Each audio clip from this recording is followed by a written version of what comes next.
Any idea what's going on, Doug? You have any idea what's going on? Oh, Canada. Put on a suit, drink water, don't drink and drive. Hey, man, call your mother. It means nothing. It means nothing. No, they lying to you. It's about the money. Now you're more fluent.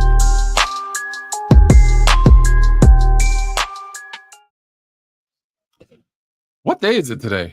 Today is the 29th of April, 2025. For real? Yes, sir. The reason why I know that is because one of my good buddies I went to school with, his name is Myron Sims. Yesterday was his birthday. Today is the 29th. It is, though. Shut the front door. Shut the front door, like slam it.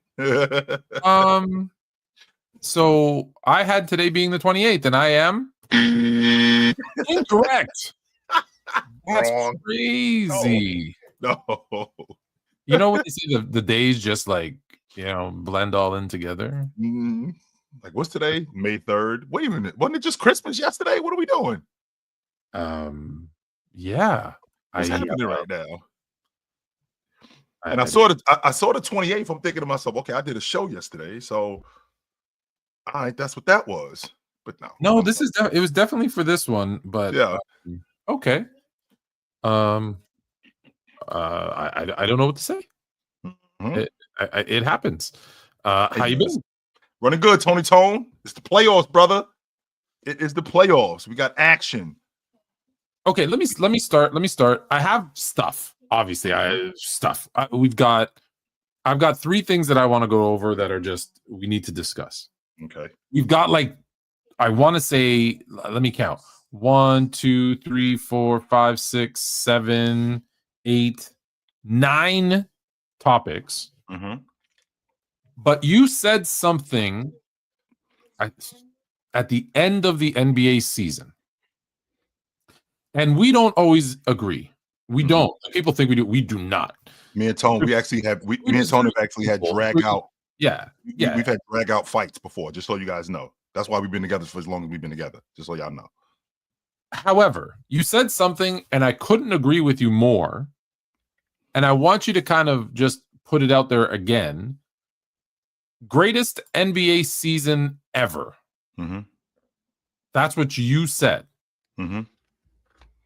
I think about when I think about the best NBA season, I think about players, I think about storylines, I think about significance, I think about records, I think about what you did, and the seasons that come to mind are 2016 when Steph Curry won the final, not the Finals MVP. I'm sorry, when he won the MVP, he won it going away unanimously. Kawhi Leonard had a great season that year. We had the 3-1 comeback in the NBA Finals. Let's see, in 2013, the Heat had won 28 straight games that year. We had a back-to-back champion. We hadn't had a back-to-back champion in over 10 years at that point. Let's see, 2009 with James and what Wade did that year. The fact that Kobe Bryant ended up winning the NBA championship for the first time without Shaq. 2000. I'm thinking about NBA seasons that were really on my mind. 1992, when the Bulls went back to back that year, how good Jordan was. The Knicks were in contention. Ewing finishing 3rd in league MVP votes, how awesome he was that year. With all of that being said, Tone, what I've seen this season with what Joker has done, how close this MVP race is. This might be the closest MVP race I've seen since, and when I say close, I mean close in terms of voting, since Malone and Jordan in '97. This might either Malone and Jordan in '97 or Magic and Barkley in '90. Those two. When I think about what Joker has done, he's had an all-time great offensive season. This Oklahoma City team is an all-time great regular season team. What they've done on paper, they're arguably the best defense in NBA history. We're seeing the emergence of a star in Anthony Edwards. The Celtics have an opportunity to go back to back. They haven't done that since the 60s. Stuff like that has me thinking about how good this particular NBA season has been and what I've witnessed. And if I'm being honest with you, Tony, I think it's this is the best season that I've seen of all the seasons that I've seen. This is and that includes 87, that includes 92, that includes 94, that includes 96, right? That includes 2000, that includes 2009, that includes 2013, that includes 2016, that includes 2019, 2020, even though what happened with Bryant kind of threw a monkey wrench in that because we were having a great 2019, 2020 season. This might be this is the best NBA season that I've ever seen, Tone. I'm trying, like, when you said it, I'm like, you're nuts. You're crazy. You're pandering to the kids. You have no idea what you're talking about. That was my first reaction. Mm-hmm. And then I went, how often does Jay just throw something out there like with zero, no backing up, right? Like we always say, even when we disagree, you see my point and you're like, oh, he makes good points. I see your point. I'm like, yeah, you make good points, whether we agree. He's not just talking. And so I'm like, hold on, let me look into this. And that's why I started it off by saying, I agree with you.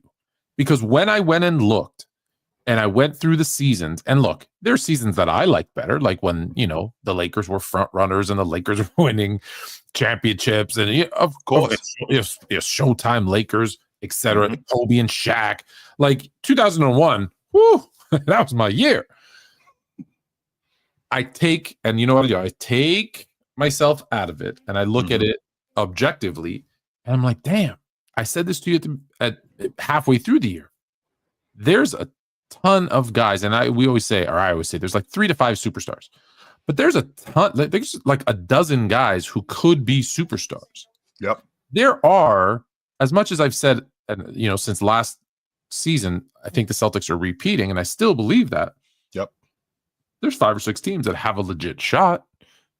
There's 5 or 6 teams that have a legit shot. When was the last time that happened, Tone? And when was the last time we had that before? And that's why I say it. There's typically 2 to 4, right? It's like typically the top 2 seeds in the East, the top 2 seeds in the West, or sometimes 1 in the East, 3 in the West. But typically it's 4, 3 to 4 is like the number.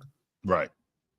I look at this year and I'm like, and I'm not saying this from a Lakers perspective, but when you have LeBron James and Luka Doncic, you have a shot, right? OKC has a shot. People want to sleep on the Denver Nuggets, but you've got Jokic, the best player in the NBA, and most of his guys are healthy. And now we're starting to see, oh, they can beat. Everyone thought they weren't going to beat the Clippers. Oh, they can beat the Clippers, and we'll get into the series in a minute. Sure. But I'm like, Denver has a shot. The Clippers are loaded. Like, look at, if Kawhi is healthy, Kawhi, Harden, Powell, Zubac, what he is doing is ridiculous. They've got a shot. Obviously, the Celtics have. Would it blow your mind, Tone, if the Minnesota Timberwolves was in the NBA Finals? Would that blow your mind? No, and that's why I didn't even get to them. Minnesota, Boston, Cleveland. Like, there's a lot of teams that have a legit. Listen, the Indiana Pacers were in the Eastern Conference Finals last year. Yeah. Don't think they haven't learned a thing or two. What? How many did I named 8 teams. That was 8 different teams that you named. Again, take your fandom out because there's gonna be fandom. This team, that team sucks. They have no shot. No, they have. Listen, if I put my fandom in, Clippers have no shot because Clippers gonna clip. Sure. But talent wise, coaching wise, they have everything you need to be an NBA finalist. Yep. Which means they have a shot. So what's that? 8? I went 8 teams. 8 teams. I don't think I can remember. And I'm trying to think. I don't think I can. So I think of that. So I think, okay, there's all these guys with superstar potential. You've got some of the greatest all time. Some are going to argue 2 to 3 guys who people are going to put into their top 10 all time. Not me, because you know I'm different. But like you've got Steph, LeBron, and KD. KD kind of the borderline one, I think. But there's going to be people who have all 3 of those guys. So you got 3 guys who some are going to put in their top 10 for sure, in their top 15 all time, still playing, right? Ending their career. You've got guys like Luka Doncic and Joker and Jason Tatum that are in that, 27 to 30 whatever year range that are, but like these guys could be all-time greats depending on what they do the rest of the way. Right. Then you got guys like Wemby and sorry, something's happening in the background there. Wemby and the young guys that are now coming up, and you're like, damn, I've got generations of generational talent all playing at the same time. So from a perspective of talent and skill, you got that. So I've got superstars, I got talent, I got skill, I got young, I got old, I got in the middle. I've got a bunch of teams, like I said, 6, depending on who you want to be, 6 to 10 teams that have a legit shot at making the NBA final. Yeah. And then on top of that, Tone, we have also, to your point about the individual talent, we got arguably the greatest offensive season in NBA history with Joker. We got a guy in SGA who is having a season relative. Yeah, we didn't bring in SGA. We got a guy who's having a season relative to what Jordan did, right, in 92 and 96, or what James Harden did and what Curry did. We got somebody. And then on top of that, Tone, we got a dude averaging 30, 10, and 6 for the 3rd straight year, shooting 60%. Who might not be the MVP. We ain't even talking about him. We ain't even talking about him. Like, it's just 2 guys. That's it. Meanwhile, we got a dude in Milwaukee that's 30, 10, and 6 for the 3rd straight year, right? Yeah. And we haven't even spoken about him. We got a magician in Indiana and this kid Halliburton. We got a kid in Trae Young. I think he's averaging 22 a game this year, 22 or 23 a game this year, and 10. And he's not going to make – I had him on my All-Pro team. He's not going to make the All-Pro team. I'm trying to remember the last time a 20 and 10 guy did not make the All-Pro team. I don't ever remember that happening, Tone, ever in my lifetime. A 20 and 10 guy not being an All-Pro. You know what else we have? You know what else we have? We got some damn good defenders. We got some damn good defenders. I had a difficult time when I saw it on a podcast. I believe it was Kenya Martin, who said that these guys don't play defense today, and I couldn't disagree more. I couldn't disagree. I always said it's okay, kind of true in the regular season, kind of true that they don't, but it's because they're not allowed to, especially on the perimeter. However, what are you seeing in the playoffs? They're hand checking like sons of bitches, and it is making it a better game. I'm sorry, there's the physicality that most of us old guys said is gone. No, it's here. They're letting them play. They're letting them put their hands on each other. And I'm telling you, that's why the basketball's better. I'm telling you, that's why more people are watching. Let's start with that. Let's start with that one right off the bat, because it's a good segue. NBA ratings are up. Yeah. The most watched NBA playoff first 11 games, first round, whatever, ever. Yep. On ESPN. Ever. Not since blah, blah. No, ever. Ever. I'm telling you, it's because the games, okay, the 4-5s, the 3-6s have been close. Like super close games. That Nuggets Clippers series might be the best series in the playoffs, and that's a 3-6. That's a 4-5 series. That might be 4-5. That might be always the good one, right? Yes, because it could go either way, right? It could go either way. More times than not, you don't see the 4-5 get smoked. It's usually a dogfight between those two. But the issue that I had with this, Tone, was, okay, 1 minute you're telling me that ratings are down, and then now you're telling me that this is the most watched. Ratings were down all season. Right, you're telling me that ratings are down. So you're telling me that people just waiting for the playoffs? Is that what I understand? I'll tell you why. Why. Because the NBA knows they're morons.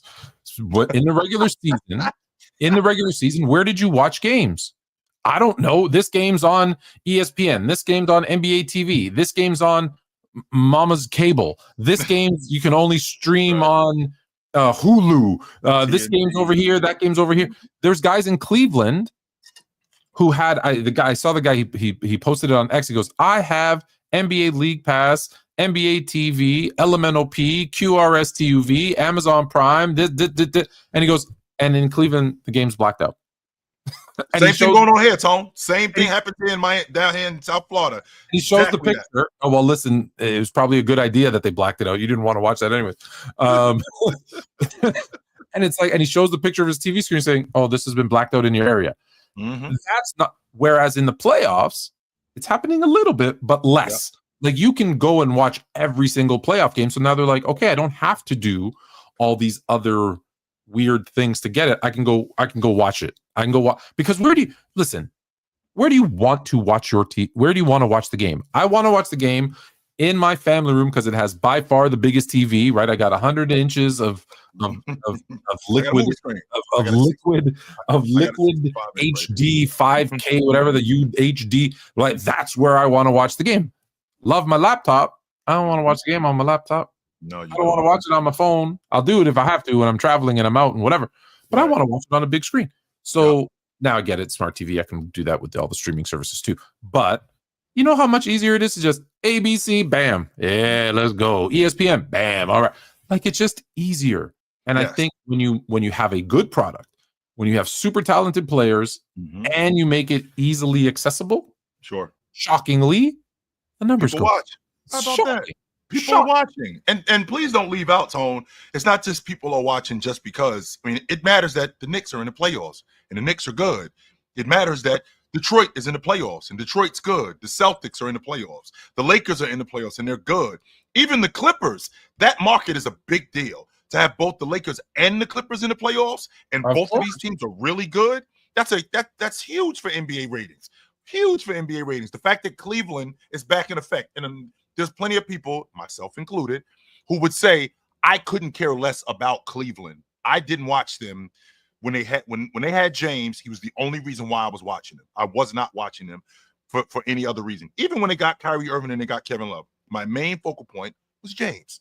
He was the reason why I was watching. But in Ohio, there is a 20-year-old that doesn't know the NBA without LeBron James and probably became a diehard Cavs fan because they got to grow up watching him and then be that great for as long as he was on the team. And so it's like you don't just forget about them and say I don't like that team. No, you've fallen in love with this team for 20 years. Like, why do you think I love the Lakers the way I love the Lakers? 40 years of a love affair. I ain't going nowhere. Nope. Cheat on me, I ain't going nowhere. That's why I keep hearing all the time, Tone, when I hear people saying stuff like, I hear people saying, women in particular, saying stuff like men aren't loyal. Ma'am, I had the same Bob in the same football team for 40 years. So let's kill that right now. So and with that being said, Tone, you push the right buttons early, we will be loyal forever. We in. Like they call us dogs. You know what? Dogs are super loyal. Just super. FYI. They won't go anywhere. And they'll find it. Even if they do stray, they'll find their way back home. Take them for a walk, rub their belly, and fill their belly. They're good. Yes, they ain't going nowhere. They're going nowhere. And with that, Tone, with that, I'm 100% confident that media markets, they do matter. And the fact that, I mean, I've said this before, you guys don't care about the small market teams. No, you don't. When we get to the biggest stage, that is true. Sure. A lot of you don't care about the small market teams. However, small markets when the playoffs start is a big deal. No, especially when you want to see. Listen, New York needs to make it to the second round for ratings, okay? Because they're the Knicks. Yep. However, Detroit being competitive as a young team who was, garbage, death last year, garbage. One bad call away from possibly this being 2-2. This is a competitive series.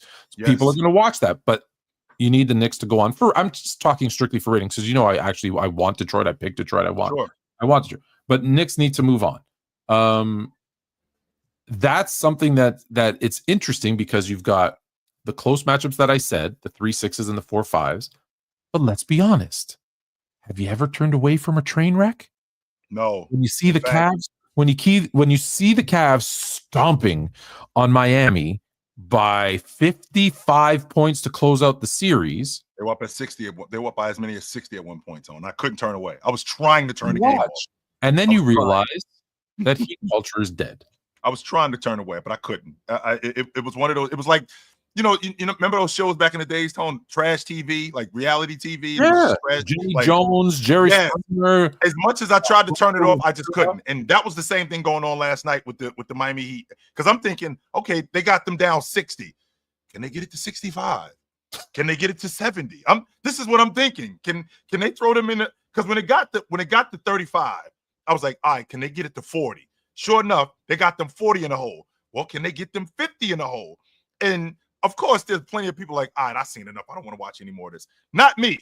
No, not me. I was watching thinking, exactly what I said is that the Heat culture, which was a lie to begin with, is dead. And two, ain't no way, no how Pat Riley's going to sit on his hands this offseason. No way. Hey, Like, Tone, I I know don't this think sounds anyone ridiculous. is safe. I know this sounds ridiculous to you, but, and I said this earlier to the guys, if you've ever seen the movie The Temptations and David Ruffin says, ain't nobody coming to see you, Otis. I'm the one selling the records. And he's right. Mm-hmm. And when he said, quote, without David Ruffin, you guys are just in search. You're just a group in search of a David Ruffin. Tone, I know this sounds ridiculous to you. You're going to destroy me for this, but I think that's who Miami is. I think that they're a David Ruffin away from really challenging in the Eastern Conference. And hear me out, Tone. Hear me out for a second. Who's their starting two guard? Tyler Hero. How do you feel about him, Tone? You don't like him very much, but I think he'd be a great sixth man. And I thought he was a rotation guy, but if you're going to start him at the two guard spot, okay, I got no problem with that. So I got Andrew Wiggins as my He swing. can't be your best player. No, he cannot be. Absolutely not. I got Andrew Wiggins at my three. Solid. 29 years old, still in his prime. I probably can get 4 or 5 more years out of him. I've now moved Bam to the 4, which is where he should have been from the beginning. Okay, so now I got my 4-man. Now I got my 5-man in the draft in Khalil Ware. What am I missing, Tone? I'll tell you what I'm missing. I'm missing David Ruffin. That's what I'm missing. I'm missing that one piece. Can he play the point? That's what I'm thinking. I'm thinking, who is that? Who is my David Ruffin that's going to get me a hit? Because what I equated to, and my Canadian brother here, I equated to your Toronto Raptors when they were winning the way that they were winning. And exit DeMar DeRozan, enter Kawhi Leonard. We got somewhat of the same crew here. That is poppycock. If enter Kawhi Leonard. We got somewhat of the same crew here.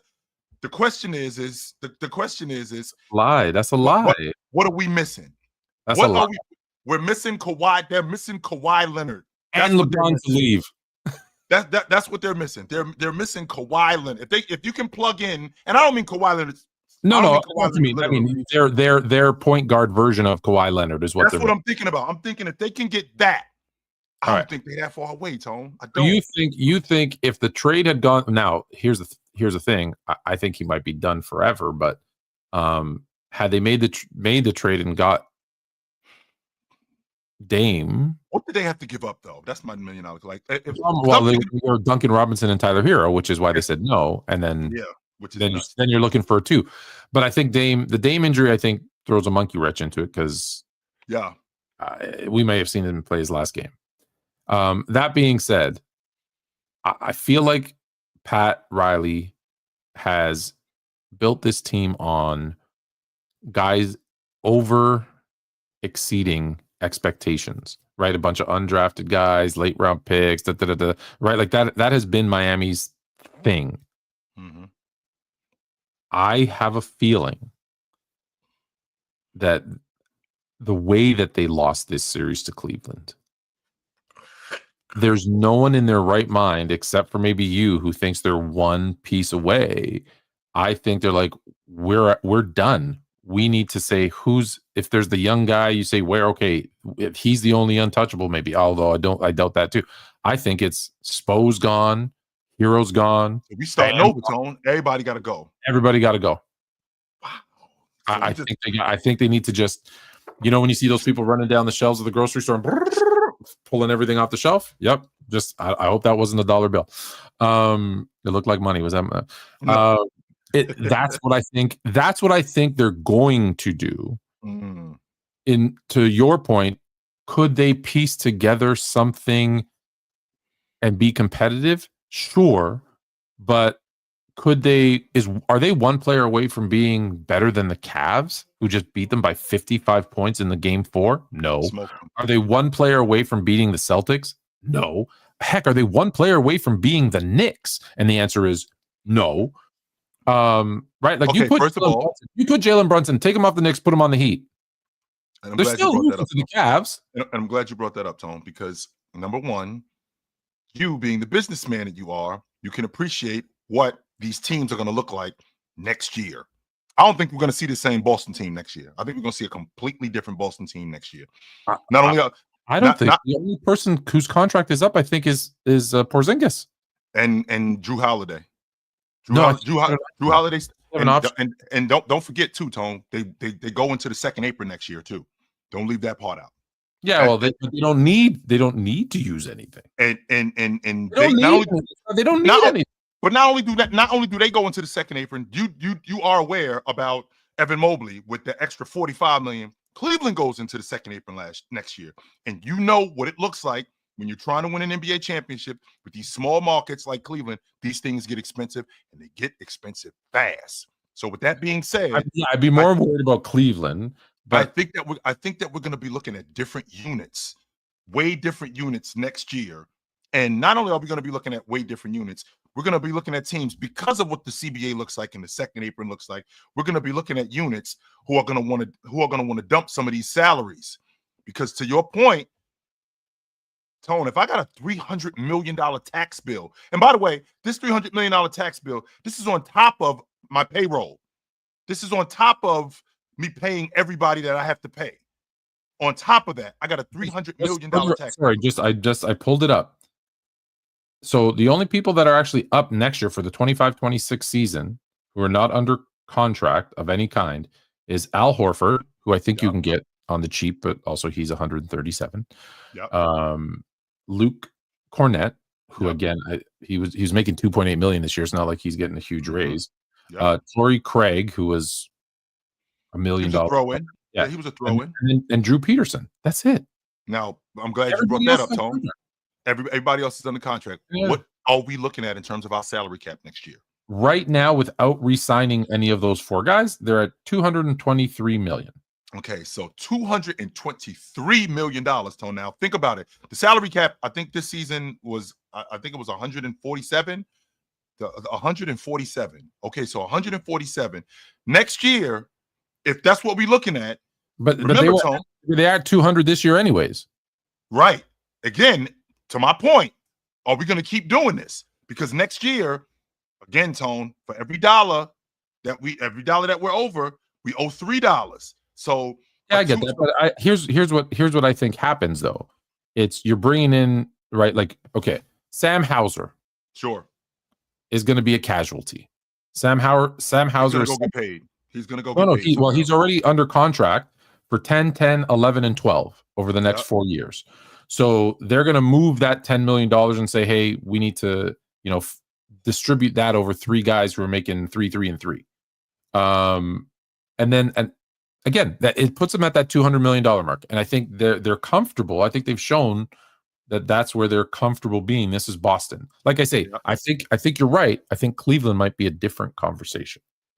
I think Cleveland's going to be a different conversation. Indiana's got Halliburton on a max deal. They just signed not only did they sign Halliburton to a max deal, they signed Siakam to a max deal. Turner is up after this season. With Turner being up after the season, they still don't have, and Milwaukee's going to win, by the way. And they can look a lot different next year. My point is with these groups, with this Miami Heat team, in terms of the talent, I do think that they got a bunch of background singers, Tone. That's what I think. I think they got a bunch of background singers, and I think that they're a lead singer short.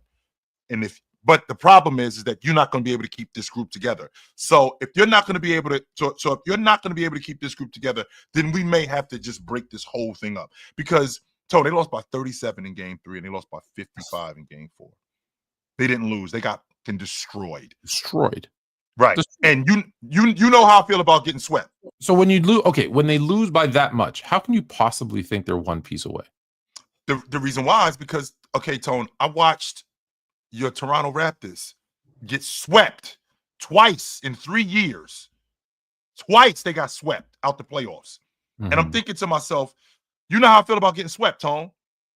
And I don't think that there was a complete overhaul of the roster. There was some pieces that you take DeMar DeRozan out, you put in Leonard, you add Green, you trade Valanciunas for Gasol, who I think if you could have kept Valanciunas, I still think you win it. You add Ibaka. let's see who else am I They had, thinking it, no, about? they had Ibaka. So Ibaka was already there. OG who didn't play. You got a gift in Van Fleet. You didn't even know that you had that, right? You got a gift in him. I'm thinking you already had Kyle Lowry. So a lot of that stuff I feel like was already there, right? A lot of that stuff I feel like was already there. And with that already being there, you add Kawhi Leonard to that, who didn't have a great season that year, Tone. He was awesome in the playoffs. He was awesome in the playoffs. And with that collection of talent that they had, I'm thinking to myself, with that collection of talent that they had, you just add this one piece, you right back in business. The problem is that Miami, for what they have, they're not going to be able to hold on to. Because I mean, if you're talking about blowing this up, Tone, I mean, they're going to be plenty of buyers for Bam. Plenty. Well, listen, I already said Boston's not changing. I went through it and showed you, like, yep. all the important people are there. I'm looking at Cleveland. The only people who aren't under contract for next season is Tristan Thompson, Ty Jerome, Sam Merrill, Javonte Green, Bates, Travers. So again, no one who's making over $3 million. Yep. No one who's, I'm not saying they're not important. Like, role players are important, but no one that is so away far and beyond that they can't live without or replace with someone else. This is what I'm thinking about, Tone. I'm thinking from the money aspect and how expensive this gets when you're in a small market. See, like with the Lakers, this doesn't matter. With the Heat, I don't think that this matters nearly as much. With the Lakers, it doesn't matter. I don't think with the Clippers, it doesn't matter. With teams like Cleveland, with teams like Indiana, like this kind of stuff matters. I don't think that we're gonna, even though the Boston Celtics still have all of these guys under contract, like when we get above the salary cap, like I said, I'm convinced that we're gonna have to see. I mean, they didn't buy this team to lose money. No, that's not why they bought the Boston Celtics. They didn't buy the Boston Celtics just to win NBA championships. No, this is a business, and we're trying to make money in the process of doing this, right? So with this Boston Celtic team being what it is, and don't forget, Tone, Jason Tatum's contract kicks in. Jaylen Brown's contract kicks in. They already paid Porzingis. Drew Holiday, they already paid him. They already paid Derek White over $100 million. So this stuff gets really expensive. And then when you get into the second apron, and you have things like Drew Holiday being out of the lineup, and he's injured, and we can't sign any mid-level exception guys. We can't sign any of those buyout guys. The second apron kills you if you need to replace or add pieces. These teams in particular, Cleveland and Boston, are set up to win now, and to win with these players that they have. No, you dummy. Hold on a second. No, you dummy. I am the administrator on the account. So if you go to Sports Fluent, you'll see the comments that I put are for me on Chilltown. It's on Chilltown's account because they're linked as an administrator. I get it. Technology might be a little bit above your intelligence level, but now you're more fluent. Okay. Some guy on TikTok wants to challenge me to debate, so I told him to come up at 9:30. He's an hour early. Refuses to say what topic, but we'll get to it at 9:30 and send him on his way. Please hang around. We'll be here. We'll be here. Yeah, we'll be here.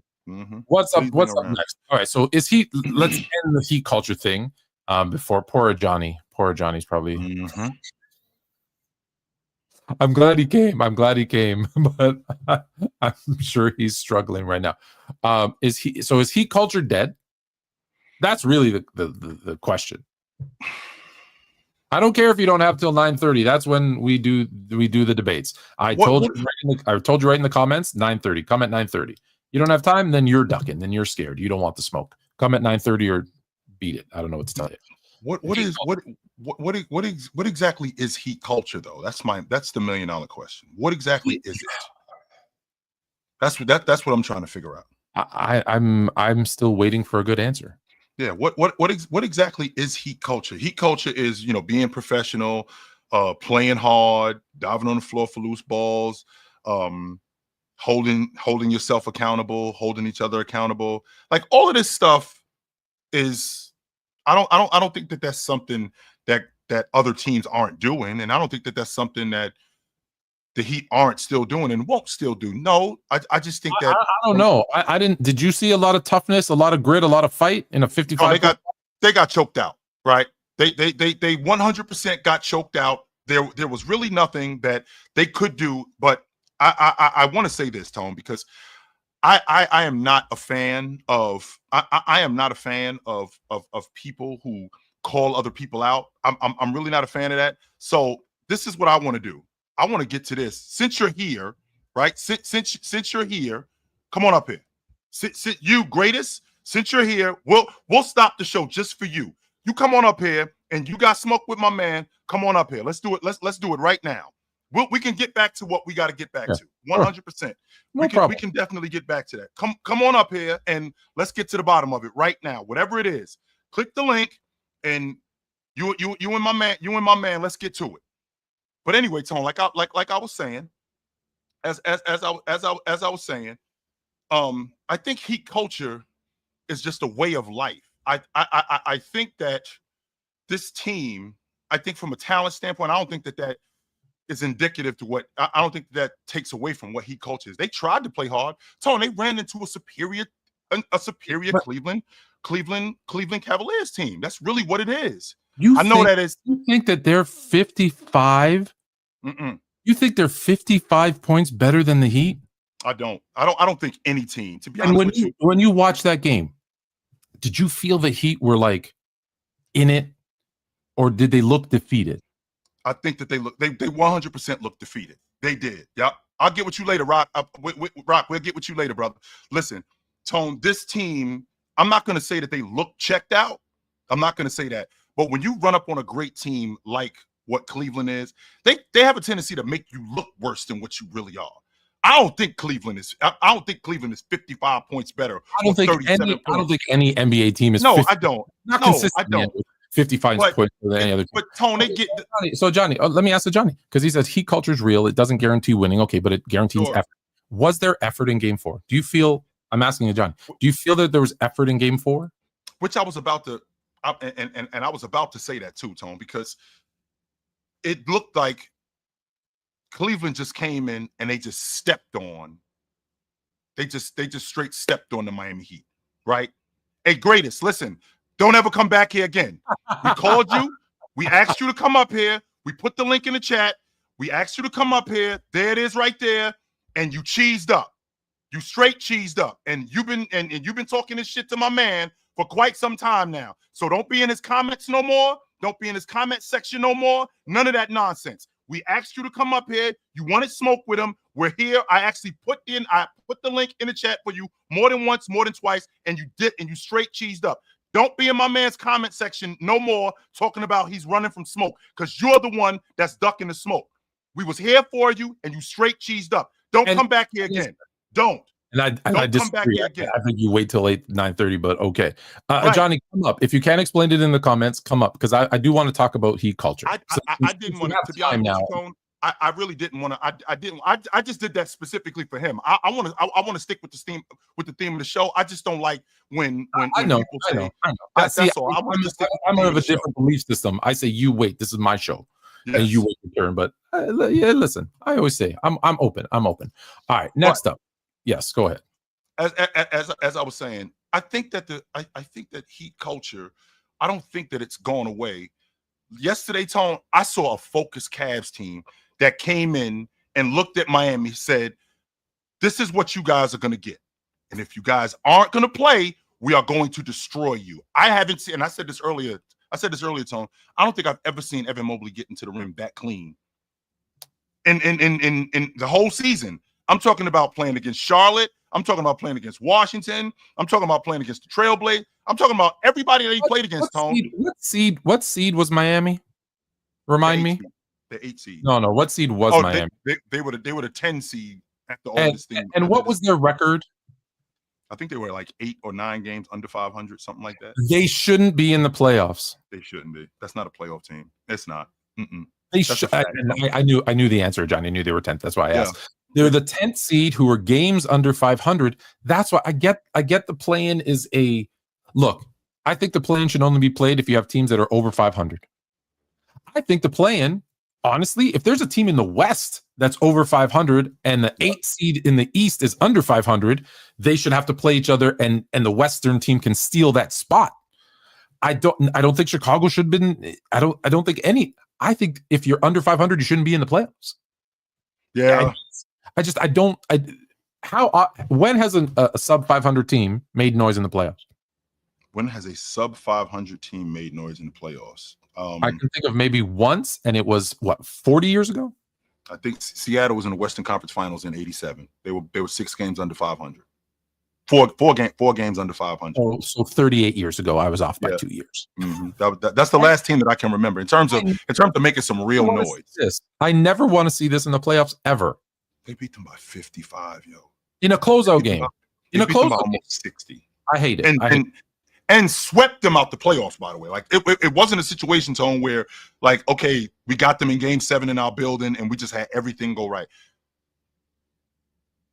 Miami didn't win a game in this series. Not only did they not win a game, Tone, if I'm not mistaken, three of the 4 games, they destroyed them by like 30.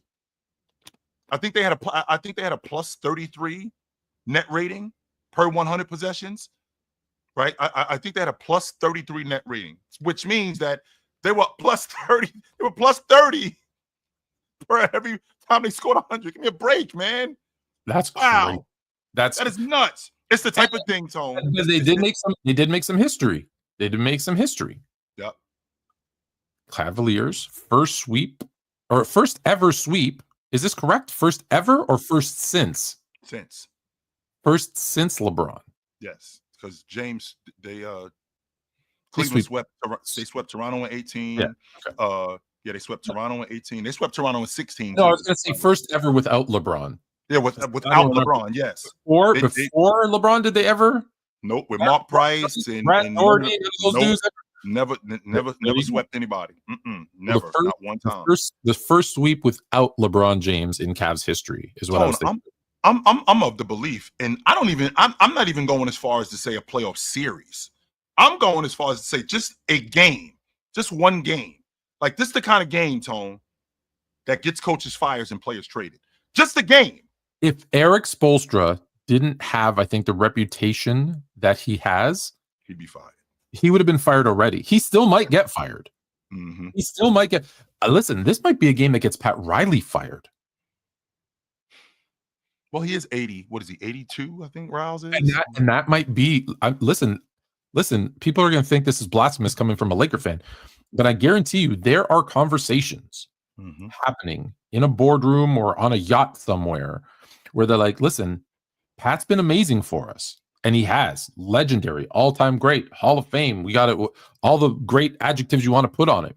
However, there's going to be a question about how much money he makes, how old he is, and has he maybe lost a little bit of touch with what it takes to build a championship or a contending team. So again, I'm not saying he's going to get fired. I'm saying there's a conversation about Riley getting fired. There's a conversation about Spoelstra getting fired. There's just as much as there's a conversation of bringing them all back and seeing how they can retool. Everything's on the table. Like, yes, exactly. Tone, you think that nobody's safe? Nobody. I think, look, nobody's safe. Everybody's safe, and everything in between. Right there. If I own the Miami Heat, sure, and whether it's me by myself with whoever are my advisors, we're having the conversation. Don't think anything's crazy. Give me every idea. What do we need to do? Because listen, Miami's a different market. Miami isn't a market where good or bad, like they're going to watch games. No, they're not.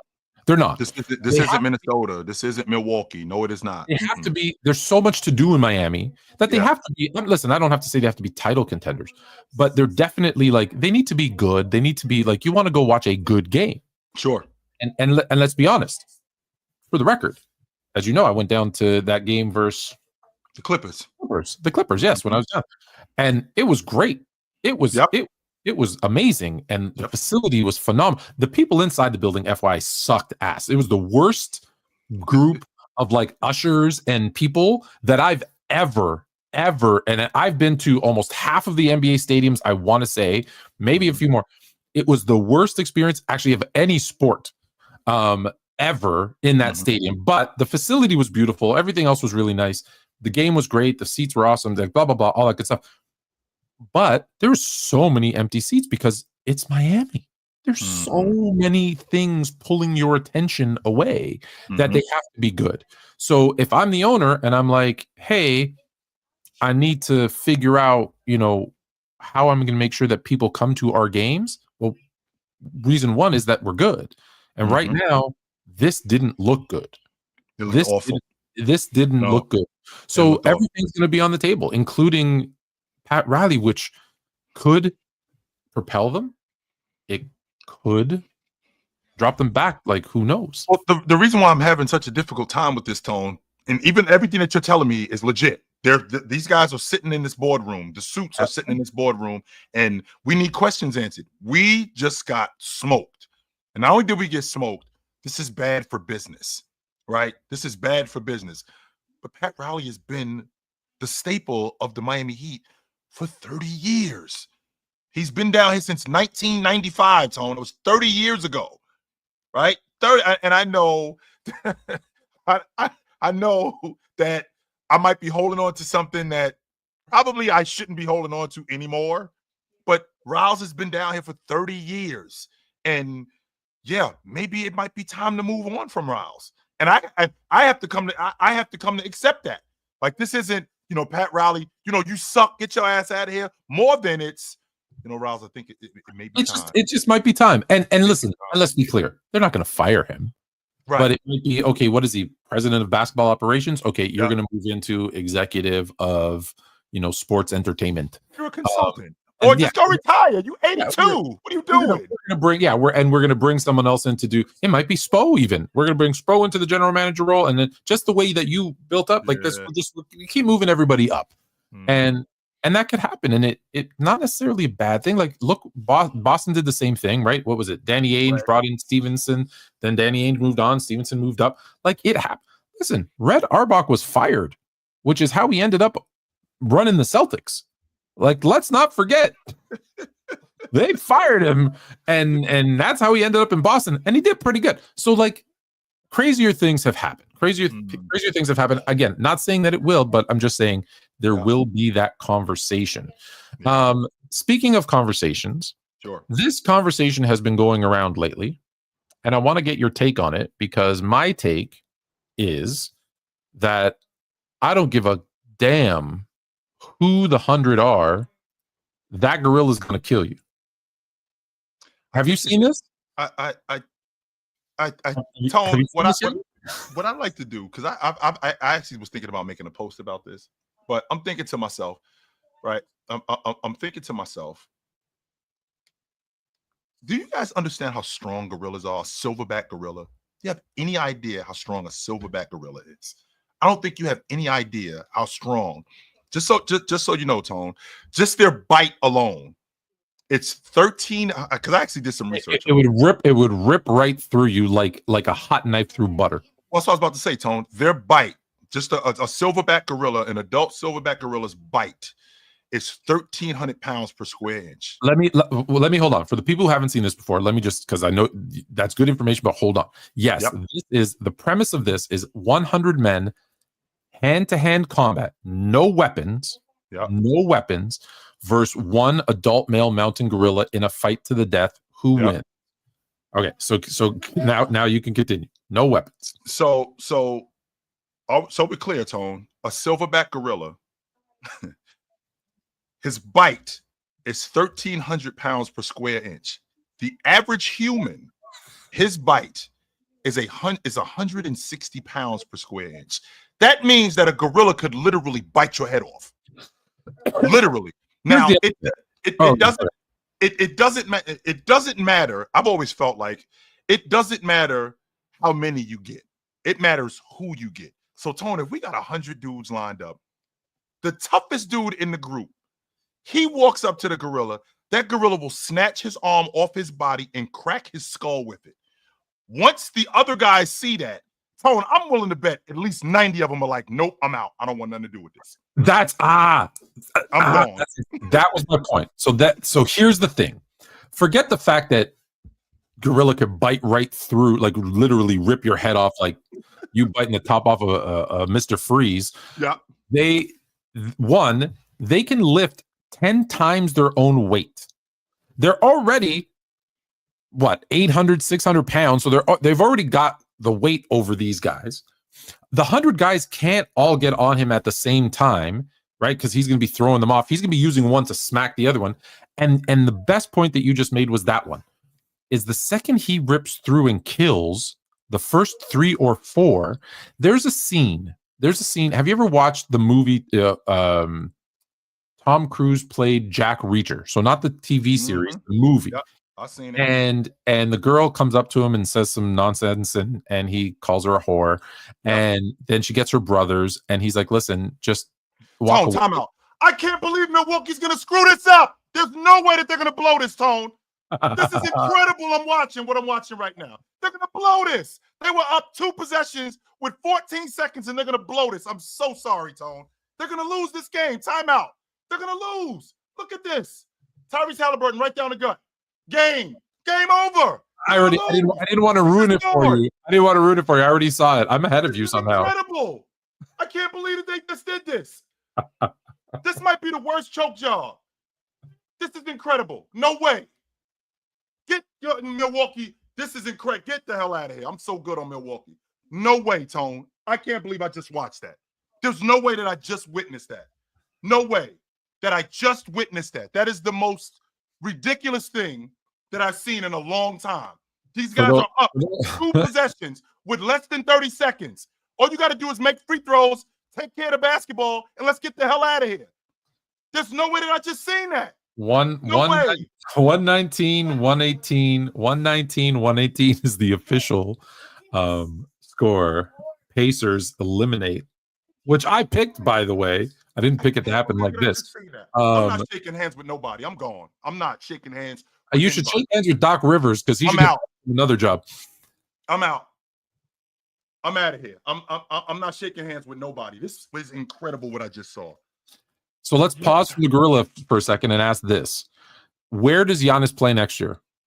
I can tell you where he doesn't play next year, Tone, and it's in Milwaukee. He is not playing in Milwaukee next season. This is utterly ridiculous what I just saw. It's the worst. Is that true? It was 111, 118. It was 111. They were up 3 possessions, Tone, with less than a minute. Wow. They were up 3 possessions with less than a minute, and they can't take care of the basketball. Just let me out. That's be honest. Please just let me out of here. Please. I'm not allowed. They're fighting now? No, he just wants to leave. He just wants to just leave me alone. Let me leave. Just let me go. We're not allowed to show the game for copyright reasons, but let me give you the last. Let me give you the last minute. So, AJ Green misses a 23-footer. Ben Shepherd defensive rebound. Obi Toppin traveling. Kyle Kuzma makes 16-foot jump shot. Benedict Mathurin misses 20-foot three-pointer.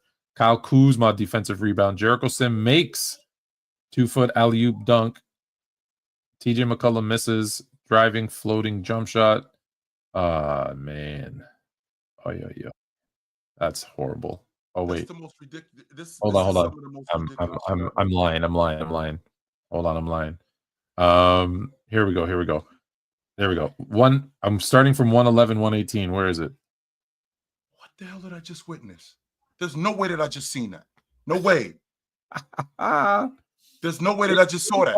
Here we go. 111. Sorry, I just had to find it. 111. Wow. This is crazy. 111, 118.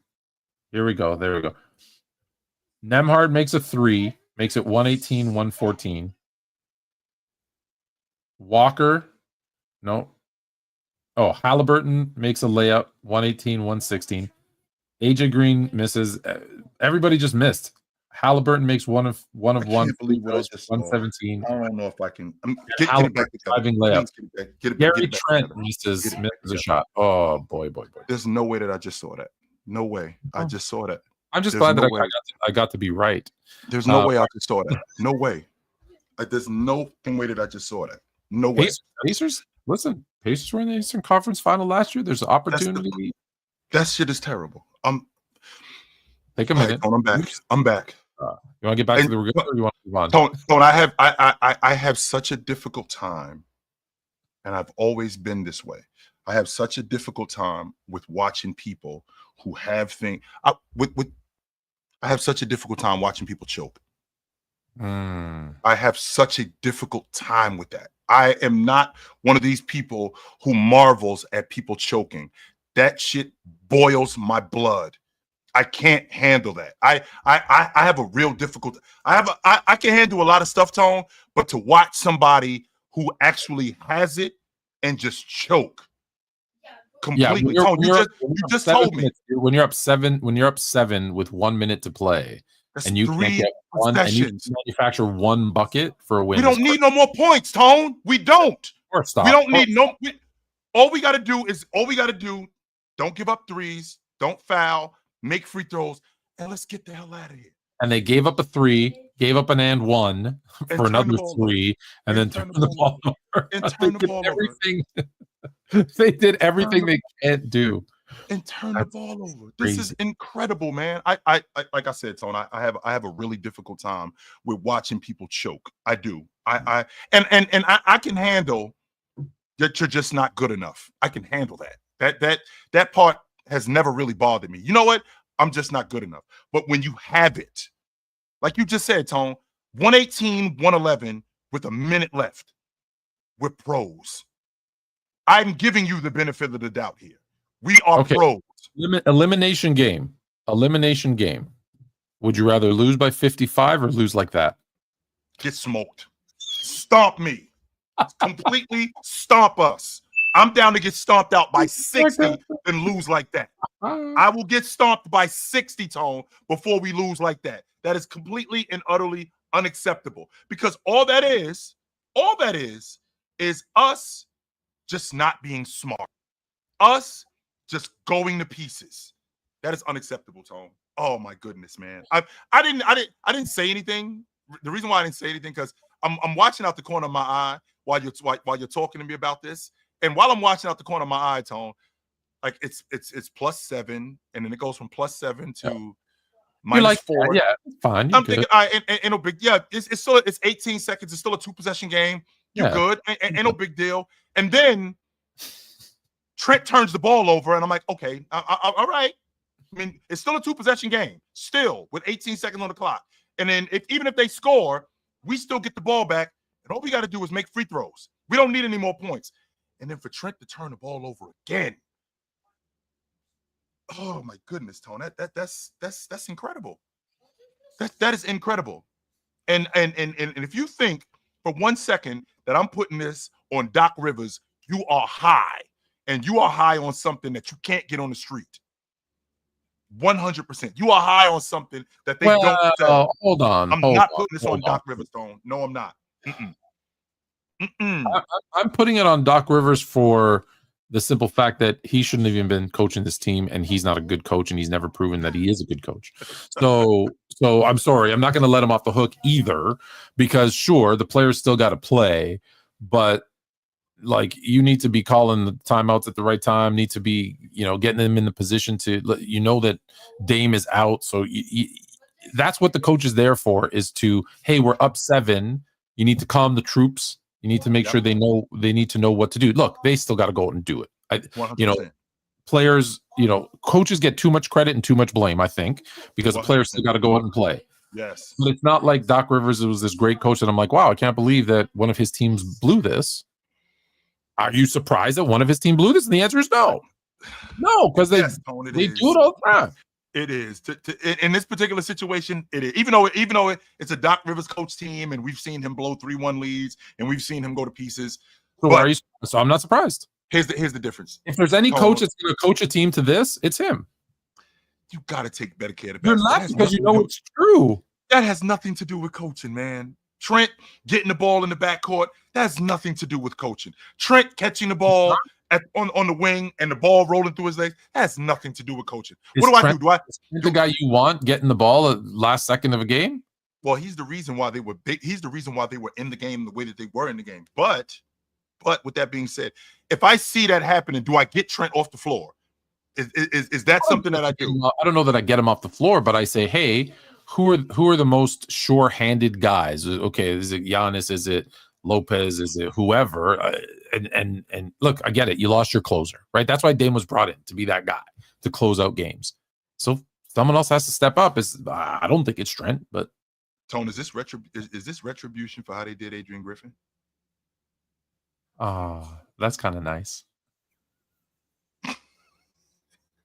Because I think about stuff like that. You got the curse of the Griff. That's what I'm talking about. I think of stuff like that, and I'm thinking to myself, is this retribution for how they did Adrian Griffin?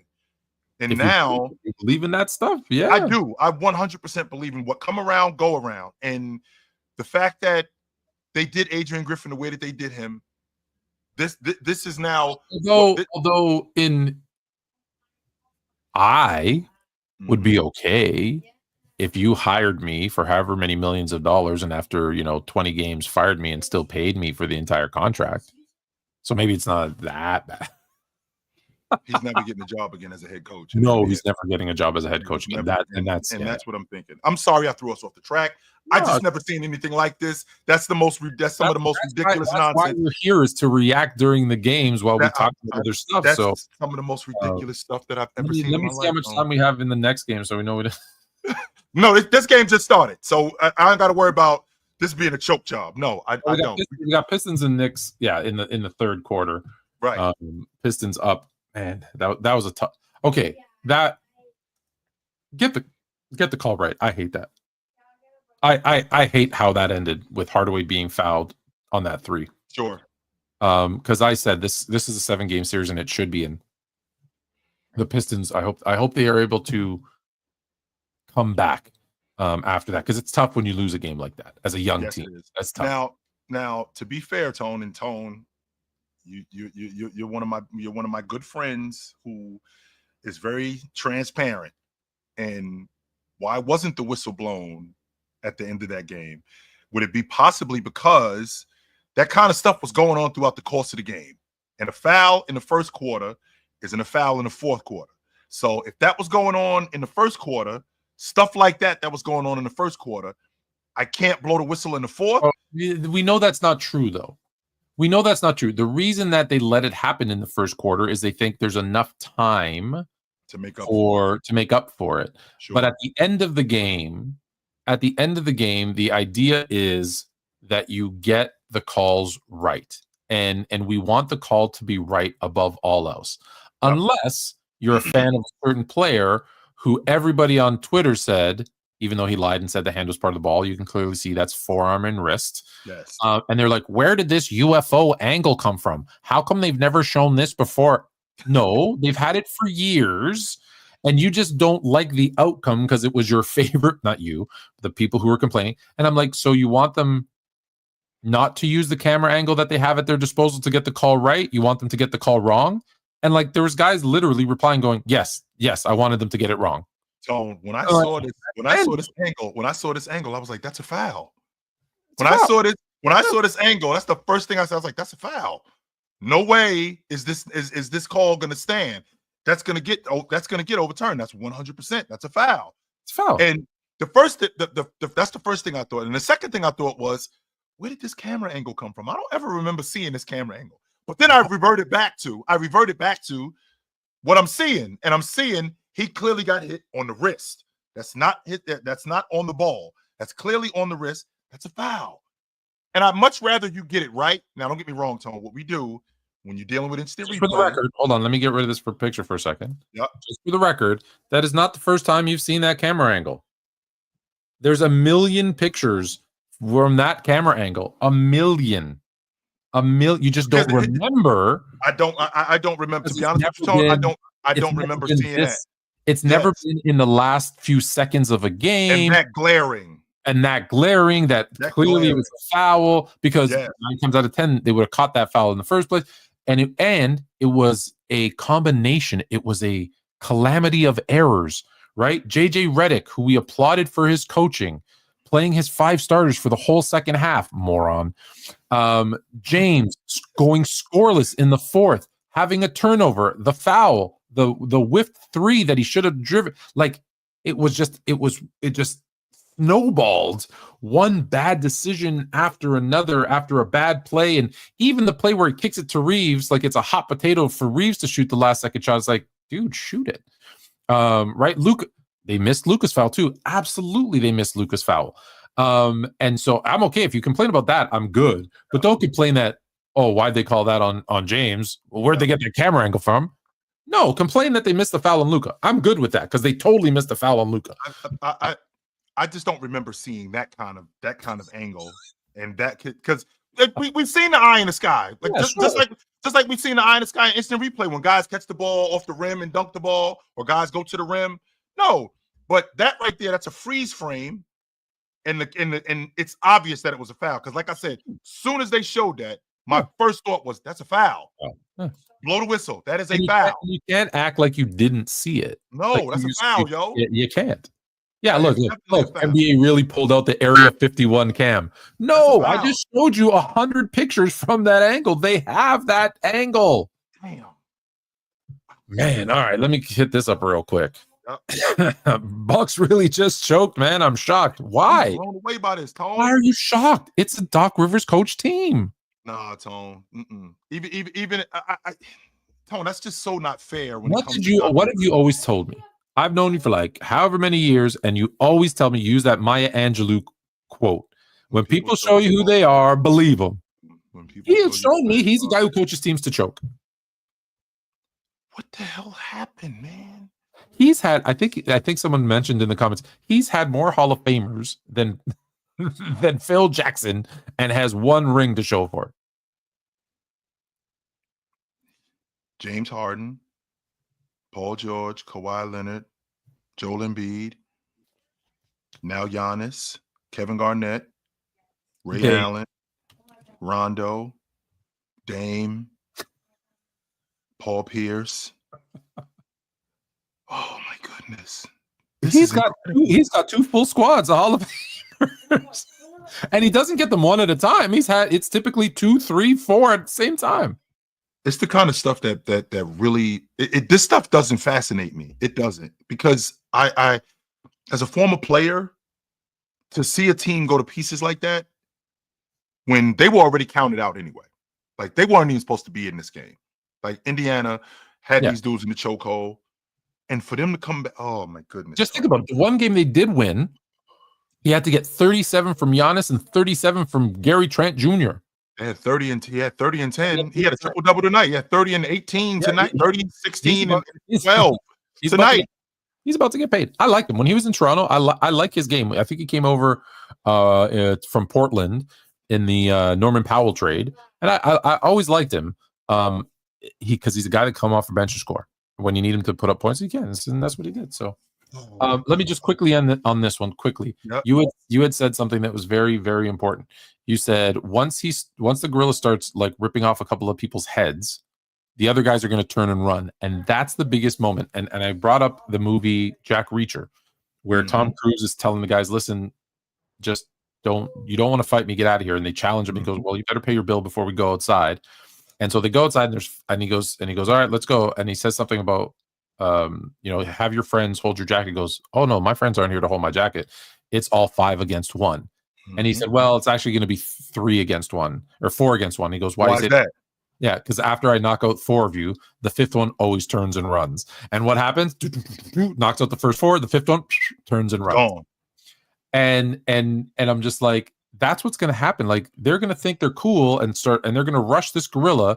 This gorilla is going to, instead of that forearm to the neck, he's going to grab the neck and bite the head off. And there's going to be blood spewing on all the rest of them. And I'm telling you, 50 are leaving. And then the next head that gets ripped off, another 25 are leaving. And then there's going to be a dude that's going to be sitting there one-on-one thinking, this was a mistake. I don't know whose idea this was, but it was horrible. This is a bad idea. He better be fast, and he better be fast because he's going to lose that foot race. Hey. So anyone who thinks, Dwight Howard, who should, focus on not sliding into people's DMs, It was like, oh, I'll take 20 Shaqs, five Draymond Greens, and I'm like, because you're gonna get them all killed. Is what you're gonna do. Gorillas, silverback gorillas in particular, have the hand strength several times stronger than the average man, which means that he could grab a hold of your neck and basically choke you out in an instant, just like that. In an instant, he could just completely choke you out. He's got, like I just told you, his bite power. He can literally rip your head off, right? Literally rip your head off. And Tone, just so you know, his bite power of 1,300 pounds per square inch, that's more than a tiger and a lion. He could lift like you just said. It's a wrap. Listen, I'm gonna play two clips. Not now, but I'm going to play because I don't have them. But I'm going to play two clips. The first clip I'm going to play is they did an AI simulation of the gorilla killing the 100 guys, excuse me. So I'm going to play that one. I'm going to play them together. And then I'm going to play, there's a great video of a woman being mauled and eaten by a bear. So when she says they choose the bear over the man, I'm going to play both of those. But let me play this clip that I do have and ask you a question. Yep. That's Dominique Wilkins from NBA Jam. Just watch it again. Mm-hmm. How many points is that worth? 3. Every time you've played NBA Jam, you've gotten robbed because Dominique and others take off from behind the 3-point line, dunk it, and you only get 2 points. Let me show it to you again. You can see Years of NBA Jam. You can see this again. Hold on. Look at this. They have 4 points. He dunks it. And as we go back, you'll see right there on the sideline. Now they have 6. Robbed. No, that's you've been robbed from NBA Jam. Now the idea is if I shoot it behind the 3-point line, then it's a 3. But if I take off behind the 3-point line and shoot it before the 3-point line, it's a 2. That's the idea. But in the rule book, it is incorrect. Yeah, it is incorrect because, but it also doesn't make sense neither, Tone, because like, why is the line there if I can take off behind the 3-point line and I can lay the ball in? If I can, it's there to show you where you need to take off from. Now they might change that rule. They might change that rule like they did with the foul line. Speaking of rules, is this a clean block? You can't pin the ball up against the glass. No, that is a goaltend. Yeah, you can't. That is a goaltend. According to the rule book, you cannot pin the ball up against the glass. You can't do that. No. Good. All right. Oh yes, because you've reffed. Why don't they ever call it? Because it looks good on TV. That's why. Yeah, it's great. It's very entertaining. Yes, it looks good on TV. It looks like a great block, and yes, but you according to the rule book, when the ball is, you cannot pin the ball on the glass. According to the rule book, no. Which is too bad because it does look good. Like there's this great I don't know if you remember, it's Jordan's on the Wizards, and I think he gets blocked, and Ron Mercer comes down the other way, and he chased down and 2 hands pins it against the backboard, and I'm like, that's a goaltend. According to the rule book, that's a goaltend. Like that should not, but it looked great, didn't it? You cannot, Jerome, you are incorrect. You cannot pin it before it hits the glass. You are never allowed to have hand, ball, backboard, all 3 touching at the same time. 1,000% confirmed. I'm actually going to bring our friend James Williams. I confirmed it with another ref, but I'm going to have him come on and explain it. But yes, we 100% cannot do that ever, ever, ever. And I looked back, they used to call it. And then whatever happened, they just stopped. Mm-hmm. I don't get any. Like I said, Tony, it looks good when you got a guy, you chasing a guy down and you block the ball in the glass before it hits the glass, and then you throw it off, or the guy's trying to dunk on you. So what? Right. The rule? Right. The rule is Rule 11, Section I, Paragraph E. You can go look it up, or I can read it to you if you like. Mm-hmm. Siri, go ahead with your description. If you got a guy that's going to the rim and he's trying to dunk it on you. Because I've actually done this. A guy's trying to dunk on me, and I actually stopped it. And when I'm stopping it, Tone, it gets pinned against the glass at the same time. That's a goaltend. You can't do that. No, you cannot do that. Now, most people know that if it hits the backboard first and then you touch it. Right. That's different. Most people know that one. But even that one, there's a caveat, right? So if it's going up or down and it's over the rim, Yep. you can't touch it after it hits backward. But actually, if it's coming down and it's below the rim, you can. The other one that's not known is, I don't know if you know this one. So if the ball's up and you're blocking it, and as you're blocking it, you go over, let's say this is the rim. You go over the rim, which you're not allowed to go within the cylinder. But if you've started the block before and gone through, that's actually acceptable. As long as you've started hitting it beforehand. So here's the rule, Jerome, for you. So if the ball has not gone over the rim, and I smacked it over the rim, and it ended up going out of bounds, that's not a goaltend, right? I get that. Even if you hit the rim, because you can't touch the rim. But if you hit the ball first and then you hit the rim, So here's the rule, Jerome. So like I said, it's Rule 11, Section I, Paragraph E. It says, trap the ball against the face of the backboard after it has been released. So once it's been shot. To trap the ball, 3 elements must occur simultaneously. So the hand, the ball, and the backboard at the same time equals a goaltend. Now, if you bat it against the backboard, right, and all 3 aren't touched, different. That's okay. That's different. If you can't pin it up there, and it is considered trapped and considered a goaltend. Can you do but that? Again, they don't call it anymore. All right, back to the topics. We got sidetracked there, and we have a lot of topics. We talked about the Cavs sweeping, so that's out. Brunson. The first since MJ, meaning, because people are like, what? First since MJ, what? So Jalen Brunson is the first player to start the playoffs with 4 consecutive 30-point games since Michael Jordan. How about that? No news, or just cool stat? I think 1, it's a cool stat, and number 2, I don't think we're done with the 90s, because it's clear that when stuff like this happens, right? So it's clear that when stuff like this happens, this is where you find this stuff at. You go back to the 90s. Well, this hasn't happened since Jordan did this. This hasn't happened since Malone did this. This hasn't happened since Shaq did this. This hasn't happened since John Stockton did this. When you talk about Halliburton. So apparently we're not done with the 90s. Clearly we're not. And with Jalen Brunson being able to score the amount of, he started the playoffs slow last year. This year he's been definitely, he's been much better this season than he was last year. Much better. But we're clearly not done with the 90s. Brunson for a second, though. Can we stop on Brunson for a second to say Dallas didn't want to pay him? The Knicks did. We all said, and I'm telling you, everybody said the Knicks were nuts for giving him that much money, not for signing him, for giving him that much money, and that contract looks like a steal now. So when you got him, when you got him 3 years ago, the deal was 4 years at $100 million, and there was riots. Like, why would you pay this guy this much? Not realizing that you got a Bentley with 10,000 miles on it, and you got it for basically nothing. And then on top of that, he ends up re-signing with you guys on the cheap again. He takes less bread to sign with you guys. Now, I think that on some level, he made that dough back somewhere else, whether it's with AT&T. Well, yeah, when you're in New York, you're gonna get that.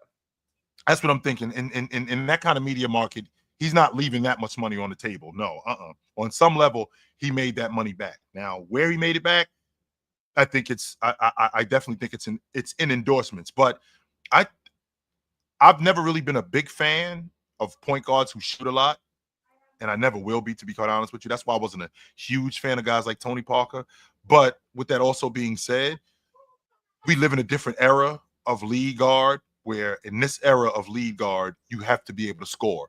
You cannot, I repeat, you cannot just be relegated to just being a distributor. That's not what's going to get you by. Just like you can't just be relegated to being a rebounder. And that's why guys like Tristan Thompson you would have to be in a very, very, very specific situation to get away with doing one thing in today's NBA, because you can argue and debate whether they're more talented or more skilled, but you can't debate that they have more skills, meaning a number of skills. If you like, people say, well, they're not as good as this and they're better at that, and sure, but it's like, yeah, but guys had roles. You needed to rebound. That's your job. That was it, Tom. Like, you couldn't do anything else. They were like, that's all I want you to do, and if you try to do anything else, I'm yanking you. Yeah. Now it's like, no, you got to rebound, you got to shoot, you got to pass, you got to do more, which makes it amazing. Yep. LeBron pin blocks are illegal. Okay, well, that is including, just so you know, Jerome, including the one we saw in 2016 when he blocked Iguodala's. That was illegal. That should have been a goaltend. Yes. Should have been a goaltend. Should have been. Yes. Well, hold on. And let's be clear. It wasn't called, so it didn't happen. But yes, it should have been a goaltend. I do want to bring up, because you said we're not done with the 90s. So the next shirt that I'm going to unveil isn't here yet, but it is We Done. But let me just show you what we have right now. So we have Wilt didn't score 100. This is my favorite shirt right here. Wilt with 100 crossed out. From the Sideline, which is our football show. Oops, I went too far. Our Fluent and Chill, of course. You can get your Fluent and Chill merch. From the Sideline is our football show, as I mentioned. NBA Max is the Sunday night show. And then what? You know what is? What? I don't. Mm-mm. That's Winning Under Pressure. Wrestling Unleashed podcast. Oh, okay. Check them out. Check them out at 6:00. And I got more, but we not done. We not done is the next shirt I think that will unveil. So that was Brunson. Congratulations, great job. Absolutely. Knicks are going to lose tonight too, by the way, Tone. Still not. What is 9 points right now? They got. I don't know what this is going to do, because I think the roster is flawed beyond repair. But Doug Christie has re-signed. Call your mother. Yes, that will be a shirt as well. Call your mother. Oh, absolutely. Doug Christie hired or extended by the Sacramento Kings. Yep. Well, I definitely think it's news, Tone, because I think you and I have had this conversation about the coach of the year. I think it's a curse. I don't think it's something that, should be celebrated. I think that when you become coach of the year, within the next 2 years, you're going to be fired. That's just what the theme is.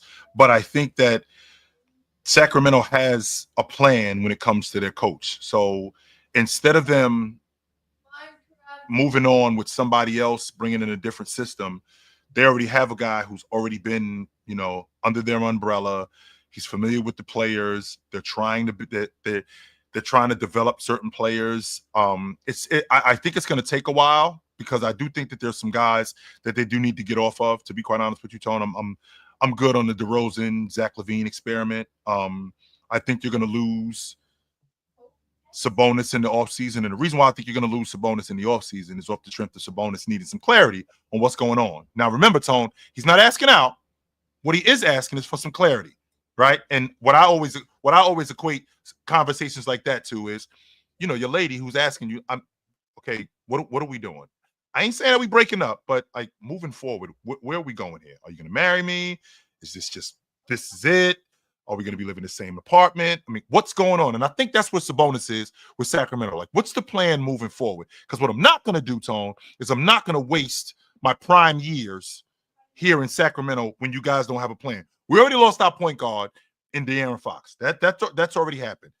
Moving on from De'Aaron Fox, who's a little long, not De'Aaron Fox, I'm sorry. Moving on from DeRozan, who's a little long in the tooth, and Zach LaVine. I'm not really sure exactly what it is we're getting from them, but I like the fact that. Hold on. Let me pause you there. I got to pause you there. So I signed Doug Christie. Sure. Former player on the Kings, former Raptor as well, among some other teams. Mm-hmm. So I re-signed him, but you're basically saying DeRozan's gone, Sabonis is gone, LaVine is gone. So who's he coaching? Well, Sabonis just needs some clarity. I don't think Sabonis is gone. I just think he needs some clarity. But when you have a coach and you do have Carter over there, right? I mean, this is the point guard that you drafted in the first round. So this is the guy that you plan on building with. And they do need a point guard, 100% on that. The question is if I have a coach, who am I building this thing around? I got Doug Christie, and I got to get some players to build this thing around. One of two things is going on, Tone. They're either building around Doug Christie, or they're going to sign him, and they're going to give him nothing, and he's going to be a scapegoat, and they're going to dump him. Oh, I see. Yeah, well, listen, Mike Brown was a better coach than Doug Christie. I think so. Is that because Mike Brown's got more experience and we really know what's going on with Doug Christie? Yes. Or is it just because he's just an overall better coach? I think Doug Christie we're bringing in a young, inexperienced coach to coach our young, inexperienced team. So I think there's going to be wholesale changes in Sacramento. I wouldn't be surprised if they did an overhaul. I would not be. And And kind of listen, give DeRozan, like the fact that you brought in DeRozan and Levine, you saw it didn't work in Chicago. What makes you think it's going to work in Sacramento? it's not. So I think that this could be very well like what they're trying to do up in Portland. Which I mean, Chauncey Billups, I think he's doing a damn good job, and I think that they're building something up in Portland. And we're going to talk about this over the summer, Tone. Depending on the moves they make, I can see Portland making the playoffs next year. I can see that. Ja Morant. Here we go. Ja Morant believes. Oh boy. Ja Morant believes that had he not gotten hurt, the series wouldn't have been a sweep. It would have been 2-2 because he figured them out. Now, is there something to that? They lost the first 2 games by like 100 points, but the third game they were up 30. He gets hurt and they lose. Is Ja onto something, or are we saying Cocaine is a hell of a drug. That's exactly what we're saying, Tone. And the reason why that's what we're saying is because I think it's interesting that Ja left out a very important piece. I don't know if you heard me say this, Tone, but before I want to say earlier this year, Tone, they've beaten Oklahoma City one time in the last 3 years. Oklahoma City has beaten them 10 straight times by an average margin of 18 a game, Tone. They're smoking them. They're not beating Memphis. No. Now that's the other thing that I want to discuss with you, Tone. Even if my best player is off the floor and you spot me 29, I should be able to hold on to that lead. I should be able to. You spot me 29 points, almost 30 points, and my best player is out of the lineup. I think Ja went out late in the second quarter, and you basically got a whole half to make up 29 points. I still have in today's NBA though, 29 points isn't what it used to be. No, it isn't. If you have a whole half, right? Like that's where I'll push back a little. But yes, you should be like you figure if without my best player, I should be able to play, minus 20 basketball the rest of the way and still come away with a win. At least that, Tone. And I still have let's be clear. I still have one of the best defensive players in the game in Jaren Jackson, one of the best rim protectors in the game. I still got a sharpshooter in Desmond Bane. Yes, my best player is off the floor. I got another sharpshooter in Luke Kennard. I still have players who Ja didn't build his 29-point lead by himself. Right. No, he didn't. Right. We did this. So, okay, we lose him. That doesn't mean we fall right to pieces. No, it doesn't. You can't. No, it doesn't. Oh, absolutely not. It does not. I'm gonna do a little rapid fire because it is 9:30. Jalen might be right that Orlando might be unlike Miami. Orlando might be the Florida team that's one piece away because they have been keeping these games close with the Celtics. Speaking of the Celtics, Tatum since 2020, Jason Tatum, your guy. So I'll let you brag a little. First in wins, first in points, first in threes, first in stocks. Jason Tatum's that dude. What up? Nephew, what's up, brother? What's up, nephew? He says, "What's up?" I know you can't hear him. Hello. Are you going to bed? What's up, brother? Okay, he's going to bed. Go to bed, man. Good to Say see you. All right. All right, brother. Go to bed. Love you too. Jason Tatum, go. Tony, because no one gives him any love. No one gives him any respect.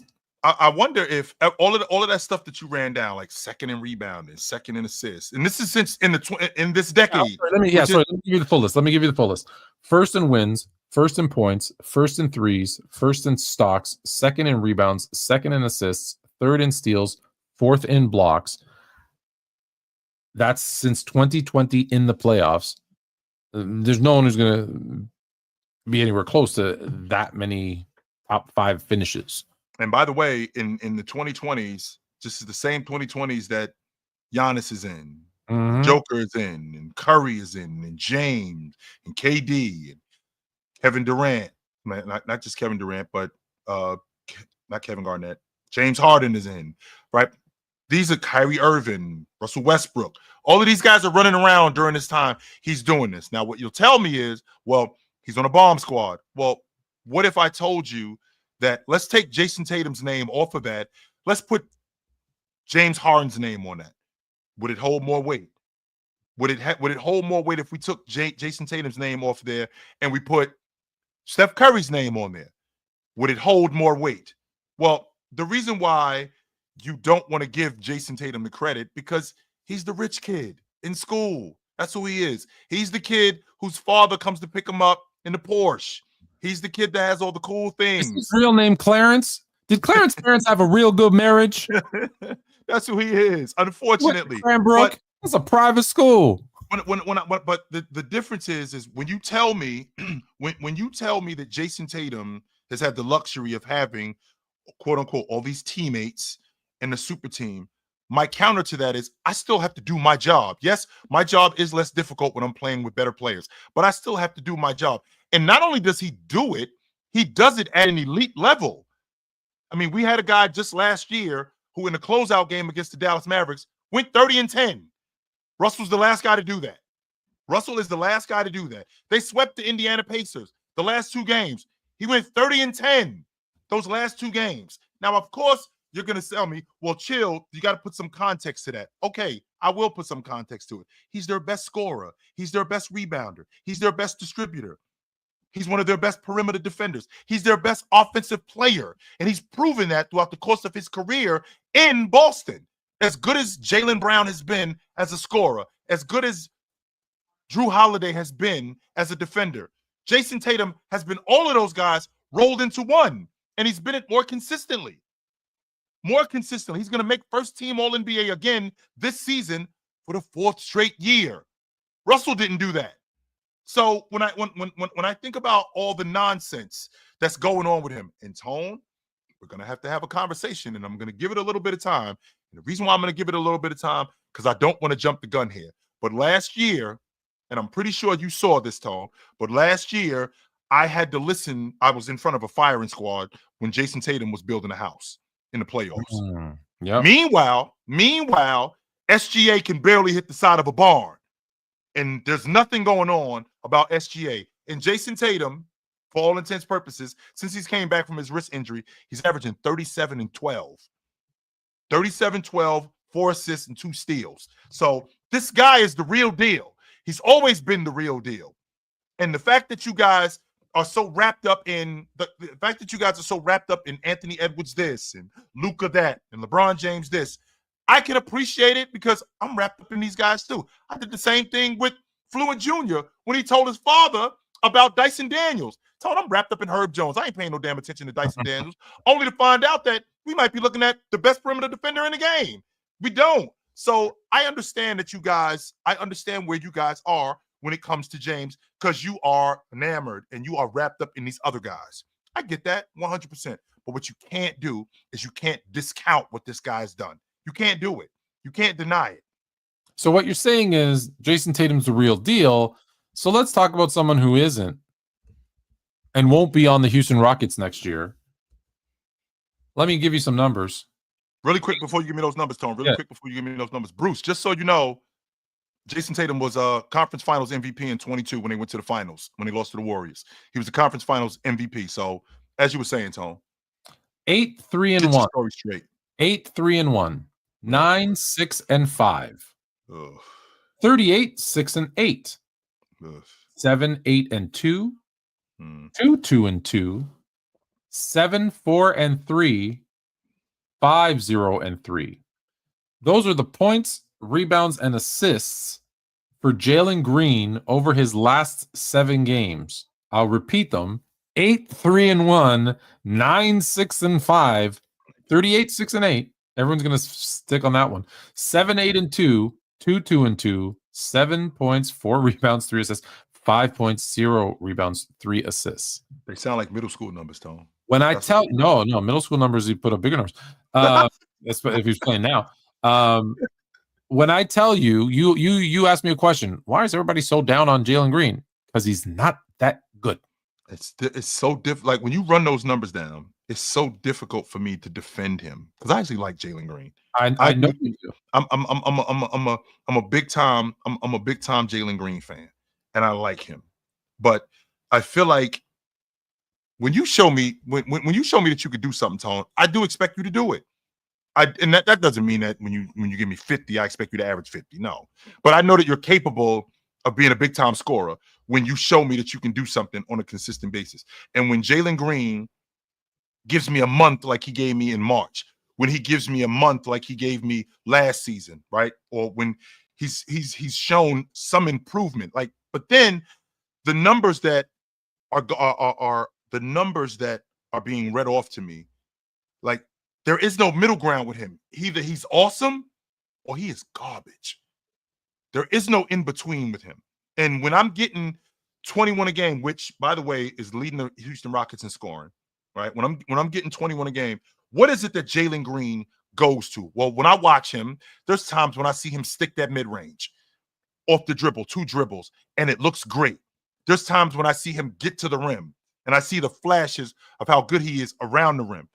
There's times when I see him beat guys to spots. Well, the mark of a great player is consistency. And I feel like he's improving. I do feel like he's getting better, but then I see stuff like this and it's like, damn. And for those that are asking, the minutes 25, 39, 35, 31, like it's not like he's not playing. He is playing. He's playing. He is playing. And that's why I said to you, I think there's going to be a team that looks at his young kind of talent and ability and say, we're gonna give it a shot. And I think that's how Houston's gonna get their big name superstar for next season. Jaylen Green's gonna be the one that has to go. And people are going to buy on him because of his potential, because he has the potential. So, Tone, do we live in a less patient, of course we society when it comes to the NBA? Like when it comes to everything. So gone are the days of a guy like developing into an all-pro. Like he's not going to play for me for 10, 12 years. If Nikola Jokic was a rookie this season, and he put up the numbers that he put up as a rookie, and then next season did what he did in year 2, he would be on a different team in year 3. He'd be gone. And people would be like, oh, they made a huge mistake. Yes. Probably. Like that. And it's funny because big men, I know this is not Jaylen Green, but big men take longer to develop. Like you always say by year 5, big men, you might have to give them to year 7. That being said, we have one more thing, and then we're Jacob, are you waiting patiently? You can jump on here in a second. The NBA is talking about going international, and by that I mean Adam Silver has talked to the NBA Players Association about replacing the All-Star game with an international competition. I think the Four Nations Cup that they did in hockey was such a huge success, and we know that Adam Silver he doesn't have any original thoughts. All he does is steal ideas from other things, like even the in-season right, was stolen from EuroLeague. And so he's like, oh, that worked? Let me try that. And so, but I kind of like the idea of an international tournament. Yep. But I'm thinking something like, Canada, US, maybe Canada and South America, US, Africa, and then like Eurasia, like splitting up the teams that way, because I think you get some really good teams. Well, here's the thing though, Tom, because in theory, this sounds like a fantastic idea, but there's a word that you used when you just were talking to me, and that word is competition. Okay, we got the All-Star break. You want guys to compete during the All-Star break, and this isn't like marginal players. This is the best players in the league. You want them to compete during the All-Star break. One of the main reasons why the All-Star game is what it is because of the lack of competition. So now what you want to add is you want to add an international flavor to it, where you get a team from the EuroLeague to come over here. You get a team from the Spanish League to come over. You get a team from Australia to come over here during All-Star game, during All-Star weekend, and we have a 3-day. I guess. Oh a 2 no, or I'm 3 not. day. I'm not suggesting bring teams from other places. So we're just talking about the players in the NBA, just international players against. If you need extra to fill the roster, right? So we're talking about international players. We're talking about international players against American players. The problem again, Tone, is you're asking these dudes to compete. We can't get these dudes to compete. Here's the thing, though. Here's the thing. I think if you have, Joel Embiid, Pascal Siakam, whoever playing for team out, well, Giannis would be torn whether he's going to play from because parents are from Nigeria, but he was born in Greece, so he's very proud of his Greek heritage. So maybe he plays for the European team. But just think about it. Hold on, just think about it. You have a team. I think he'd play for Europe. Just saying, because if you do it, you have a team of Jokic, Doncic, Giannis. Like these guys are gonna Wemby. The international team is smoking us. They are smoking us. Give me a break, Tone. Let's get to the bottom of that right now. Okay, so I got Giannis, Joker. Typically non-Americans play super hard for their country. Mm-hmm. And so for their region, maybe they keep that intensity and it forces the American guys to step up, and then it will be competitive. So who do we have in terms of our Americans? We got Anthony Edwards. We got Jason Tatum. We got play the young guys. Play the young guys. We got Anthony Edwards. We got Jason Tatum. We got Anthony Davis. Let's see who else we have as Americans. We got Donovan Mitchell. We got Jalen Brunson. We have Bam. We got Bam. We got Tyrese Halliburton. We got Trae Young. We don't have Paolo. Is Paolo with us, or is Paolo a part of it because he's Brazilian? That's not in Europe. He is. So South America, I would put South America and Canada together because I think that would be because North America and South America. So you got the Canadians and you got the South Americans. Yeah, I don't know. They'd have to figure right. I think we get stomped with those international players. I think that we're in a lot of trouble. I do. Jacob's been waiting patiently, so I'm going to bring him up. What we were supposed to do, by the way, is Tony Styles from the Hoopstorians has this new algorithm that calculates. I want to say it correctly. That calculates players the points that they're able. Let me get it right. Hold on, because he's gonna be like, dude, what'd you do? It is. Here, I'm going to move it. Here we go. There we go. I'm looking at my notes.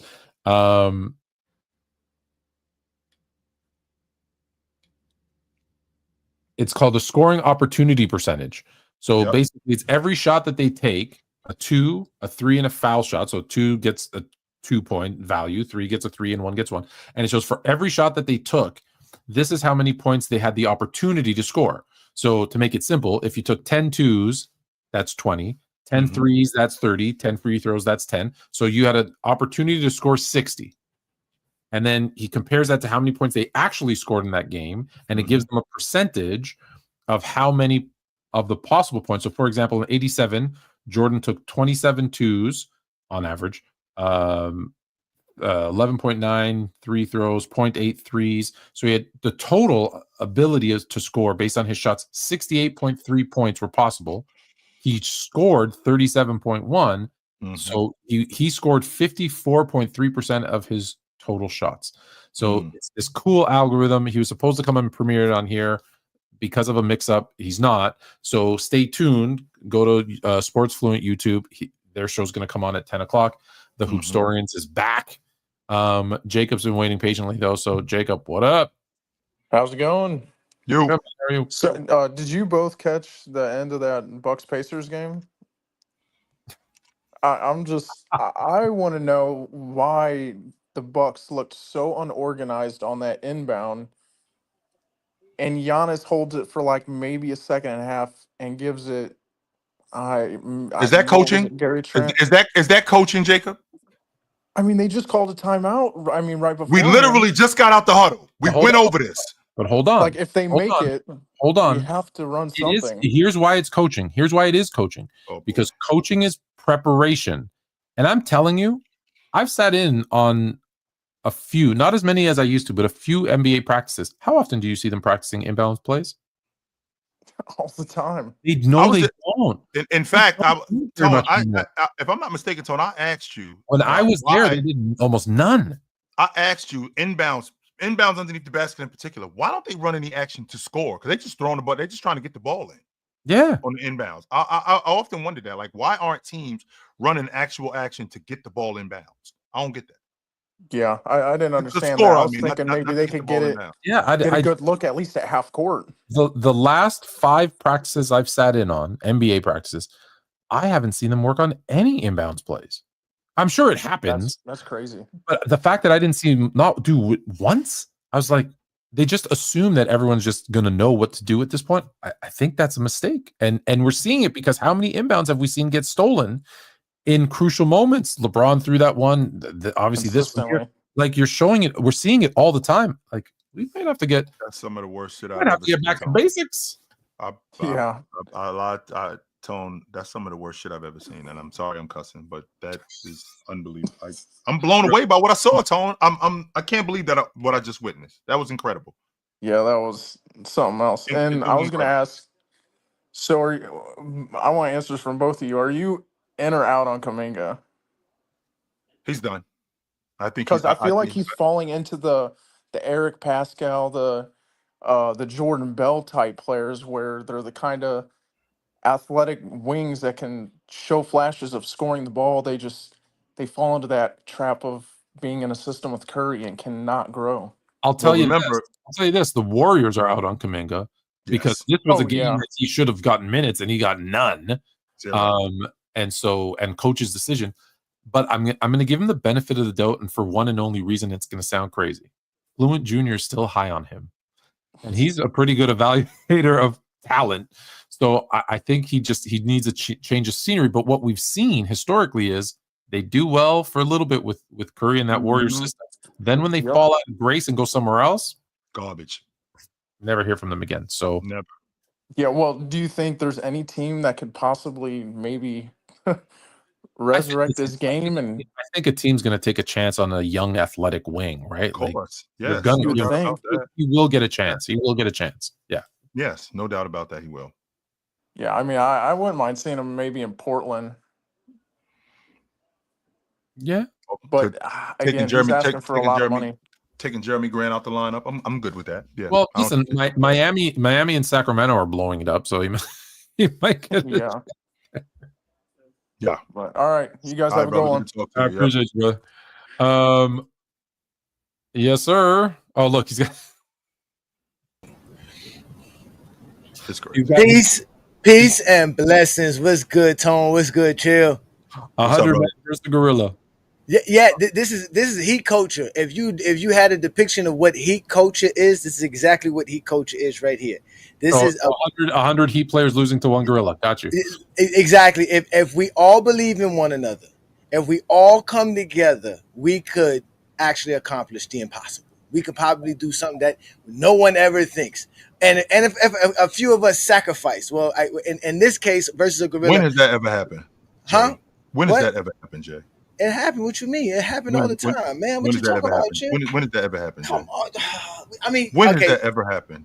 LeBron, Wade, and Bosh all took a severe pay cut, including Mike Miller, including Udonis Haslem. You're talking about half of your roster decided to let you just have millions of dollars. Yeah. So that you, for the sake of the team, the organization, that's the Miami thing. Now, granted, it doesn't lead to winning all the time. Just like now, it's the same thing now. They wanted Jimmy to sacrifice, right? Jimmy said, "Nah, I'm not with it. It's not made for superstars. Miami's not made for superstars. The 100 men, there's no what's it called? Mark Henry's in here.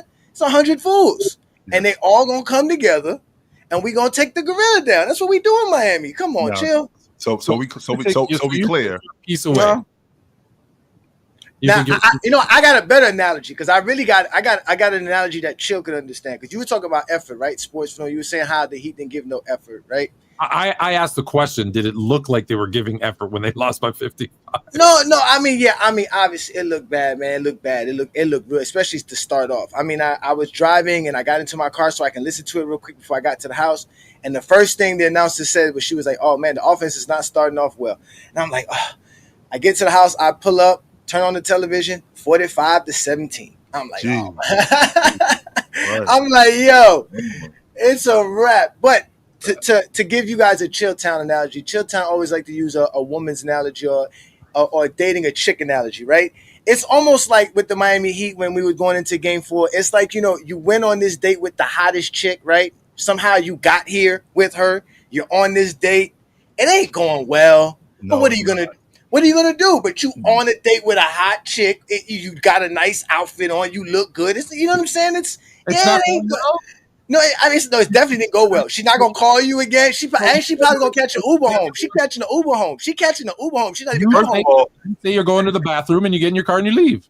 That's exactly what it is. On top of that, Jay. On top of that, the restaurant we went to, I had no idea how expensive this restaurant was. I ain't ordering dessert, nothing. I'm out. I had no idea how much.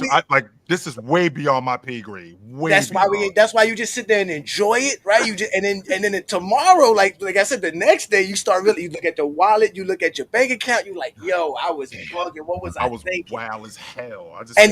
Now mind you, the chick that you said was too expensive for you, she out here hitting game winners on you. That's the same night.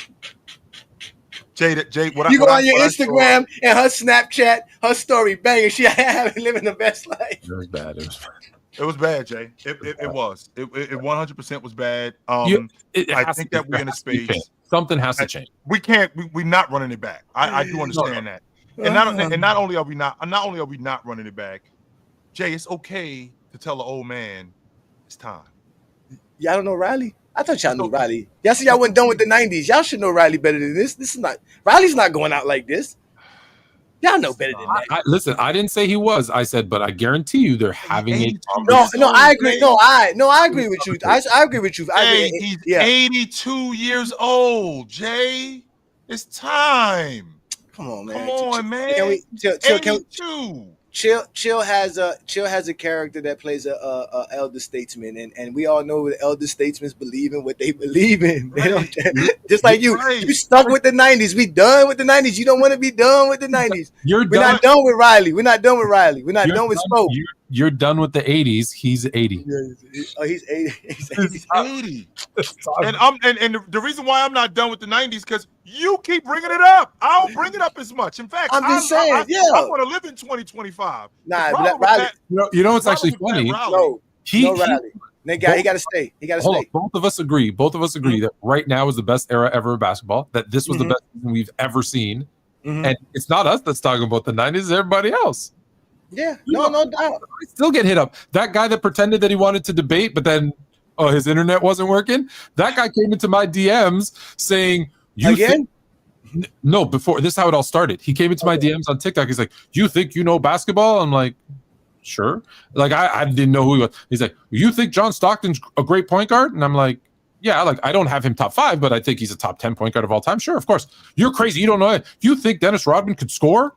And I'm like, well, when he was in college, he could. And when he came into the league, he was okay, like 11, 12 points a game. He was shooting like 55, 60%, mostly dunks and layups, of course. And then he got into a role where it was defense and rebounding, and then he became an offensive liability. You're crazy. You don't know anything. I'll debate you. I said, okay. When and where, you goofy do. I go, what? I said 9:30. I said 9:30, Fluent and Chill. Come on up. I'm coming. He comes at 8:30. Oh, put me on. I'm like, 9:30. He says, no, let's do it now. I said, okay, fine, let's do it now. Oh, my internet doesn't work. I gotta go. Don't come back again, yo. Don't come back again. That's why we're done. You guys keep bringing it up. Don't come back here. But Riley got to stay, man. Riley got to stay, man. What we gonna do? Move him up. Make him like. You know what you're gonna do, Jay? You're gonna hire somebody younger. You're gonna hire somebody that knows what they're doing, and you're gonna let Pat Riley go off into the sunset. No. Move Spo up. Yeah, give Spo Pat Riley's job or Harrison job. Move Spo up. Let Riley be an advisor to Spo so that he still feels like he's, Well, he's a part owner, so he's always going to be a part of it. So you guys don't know this reference, or Jay might know this reference, but the dad who was the father of the Beach Boys, the group, the Beach Boys. Yeah. So their producers, like he was very overbearing, the dad. And so what the actual producers of the Beach Boys did was they gave him a soundboard like mine, but it wasn't connected. So he was fiddling around, moving buttons. Well, yeah, this sounds better.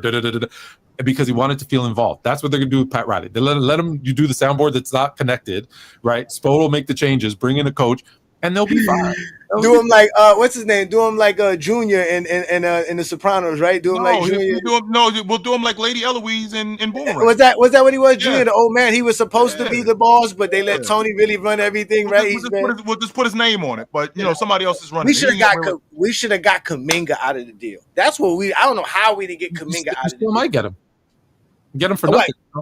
But he's a free agent. He's a unrestricted or restricted. He comes off the books after the season. Yes, he comes off the books. Even if he's under contract, the Golden State will trade him for a bucket of extra crispy, as he would say. Mm-hmm. Yeah. Hopefully we can get something. We need something in Miami, man. It's bad for. Something. You actually have something. No, I know, but it hurts though. It hurts though to let Jimmy go because Jimmy was the guy. Like I said, I love you some Jimmy. You need some new ushers. They were horrible. Yeah, so as a Heat fan and as a Bron fan, as you can see, guys, I'm suffering right now. The suffrage is a lot, but it's all right. We'll be okay. Hey, Lakers in 5. Huh? Lakers in 5. 5 more minutes. Lakers in 5 more minutes. 5 more minutes. I think what Shannon meant was Lakers and they were going to be eliminated. You two guys are some of the most spoiled, rotten kids that I've ever met in my life. Like this guy, you. What I do? You 100% a part of this. Let me make sure I'm understanding this. So over the last 20 years, you, Johnny, in particular, you've had Shaq, Dwayne Wade, and LeBron James on your team in the last 20 years. Yes. I don't even want to hear a peep out of you. I don't want to hear over the last 40 years what you've had. I don't hear nothing from you.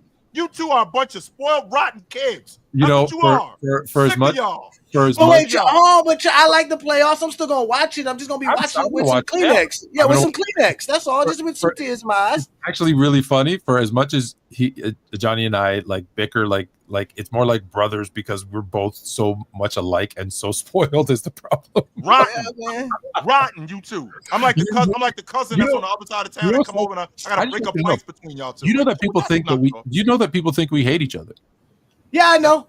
I don't know why. Part of it. That's part of it. It's funny. Oh yeah, people hit me up and they're like, "Oh man, you might want to run that dude over with a car." I'm like, "No, we cool." I'm always so surprised. I don't get why. But again, you know what? Let's keep it going. You do great content. We do great content. 100%. Let's just keep it going. We know what side of the fence you on. You see what side of the fence we on. 100%. And we can be like what Tim Allen in his show, right? Be like I can be the guy with the hat on the other side of the fence. Hey, what up, Fluent? What's good? So it's all love, man. It's always all love, man. Right, we all basketball fans. Be good, fellas. All right, brother. 2 cents. You got 2 minutes. Not even. We're a little over, but we got 2 cents, and then Ori, and then we out. Okay, that's fine. I love your show, and when I get mine going, I do what I need to do, so I'm not push out a window. My topic is this. Imagine Tom Brady gets a funky camera angle on a holding call in football. Because that camera angle that you seen, stop with the cap, and you seen a camera angle that you ain't never seen in your life. And because we know in football, they holding damn near every play. And you see that camera angle. LeBron James is a star. And Tom Brady is a star, and it get reversed because of that. It's okay when you do it, but it ain't okay when he do it. We know people get fouled. It's okay. The ball, it gets hit all the time. The hand is a part of the ball and stuff like that. That wasn't the hand, too. No. I know. It was the wrist. I know it was a wrist because I was watching a basketball. I was watching a play. The guy, Bridges, blocked Thompson's shot, and I promise, he went all across that man's wrist when he was about to dunk, and it got blocked, and they didn't call nothing. But here's the thing about it. Why do I have to challenge every call? No, why can I?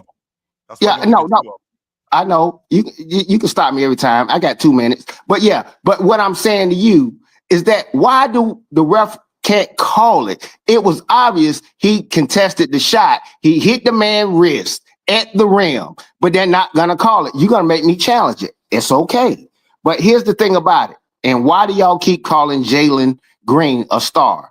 He's an emerging star. So he's not what you think he is. He's putting up 8 points, 9 points. Yeah, he can give you 40 points. He can give you a lot of points sometimes. He's not Steph Curry. He's not AD or none of that. I keep telling y'all that he's not going to put up Luka Doncic numbers. He's not going to put up AD numbers. But these guys can only put up numbers like that inconsistently. He's an emerging star. Well, wait a minute. I'm not putting him in the same class with guys like Anthony Edwards and Devin Booker and Donovan Mitchell. No, I'm not doing that right now. No, I'm not doing that. I'm not doing that right now with him. No doubt. But it sounds to me, too. Sorry to interrupt. I just want to show you that you're not looking if you don't think you haven't seen this camera angle a million times. Which one? Keep going. The one with James. The one with James. But two, it sounds to me. You've been ignoring it is all. No. What we know it happens, but why would you call? Here's the thing about it. I only got 2 minutes. But why would you call that? We know this stuff happens during the game. People get fouled, but yet you're gonna try to call that at the end of the game, and people getting hacked. I'm surprised even when Draymond got his pocket picked, they normally don't even call that. So if we're doing that, then we got to take instant replay out of the game because you can't pick and choose when you're going to use it. No, we're not going to do that. But see, we live in a different world. We don't do that. It takes some accidents to happen at your crosswalk for them to even put a stoplight up. We don't live in that type of world. It has to look that foul that occurred. Guess what? The rules are going to change next year, bro, because at the end of the day, they're going to change the rules next year. Guess what? Detroit. It sounded to me like you want to take the instant replay out and put the human factor back in it. That's what it sounds like to me. It sounds like to me that you don't have a problem. You got a problem. You got a problem with instant replay, but it sounds to me like you have more of a problem with taking out the human factor of this, which is if a ref sees a call, if you don't call that foul, then leave it as it is. We're not going to go to the eye in the sky. We're not going to go to the instant replay. If you don't call it, that's the end of it. No, I'm going to land right here real quick because you said 2 minutes. But let me say this. Here's what they're going to end up having to do, just like they did in football. You know how at the end of the game, you know how anything that's questionable on touchdowns, you know what they do? They just go look at it anyway. They should have looked at that end of the play anyway. And they're going to have to do it at the end of the game. They might say the last 1 minute. We just look at it anyway, whether they had a challenge or not. That would be the fair thing to do because they got to understand, man, it's a lot. Forget your favorite team. Man, people betting on these games and all that stuff. I know you got your assumption what you might think I might think about the game. That's not what I said. You can assume it all you want. I want the game to be judged fairly. At least in the last 1 minute of the game, they fouled the dude, and they even admitted it. I want the game to be judged fairly, at least in the last 1 minute. Forget what happened during the game. You made an error. It's human error. I like the human error. But the last 1 minute, he fouled the dude. Okay, make it right. Make it right. That's all I'm saying. And they did get it right. They did. He didn't shoot no free throws because they weren't in the bonus. That's why. Yeah, he fouled the dude. He should have went to the free throw. And Detroit, they weren't in the bonus. No, that wasn't the correct rule. No, he said he fouled. I thought he said Detroit is different. Yes. Yeah, Detroit. Yeah. That's what I was saying. Yeah. Dude did get fouled. Yeah. Okay. All right. I appreciate y'all. Chill, man. I appreciate it. Appreciate you, man. Hey, it was good, guys. We end with Ori from Hoops. What up, brother? How are you? Hey, I hope you guys are having a nice night. Fun to watch the show. It's the best show on internet. I'll agree. I'm not going to debate you on that one. Huh? I invest. I saw something. I saw something last night that I feel like the rest of the league should be terrified, petrified of. At least the Western Conference. If I'm Oklahoma City, any of those squads, I saw a very happy, very satisfied, and very good Jimmy Butler. And the joy that was in Jimmy Butler's, face and eyes at the end of the game, like I haven't seen that from Jimmy in a while. And I feel like that's scary if you're a Western Conference opponent. What do you guys think about Golden State's potential with him like this? When they ended up beating the Lakers, and Tony and I had this conversation, I had asked the question, yo, can these dudes do it again? Because that's what it looked like. They look like they can do it again. And Jimmy Butler is exactly what they were missing. Like before Buckets was on the crew, I didn't have them making the playoffs. I had Steph Curry demanding to be traded. This team was awful. You got Buckets. He's exactly what they need. Exactly that. And I'm watching how he clicks with this team. I'm thinking to myself, damn, can these guys do it again? It looks like they can. What I always tell you, championship teams need a lead scorer superstar. That's Steph Curry. Check. A secondary scorer.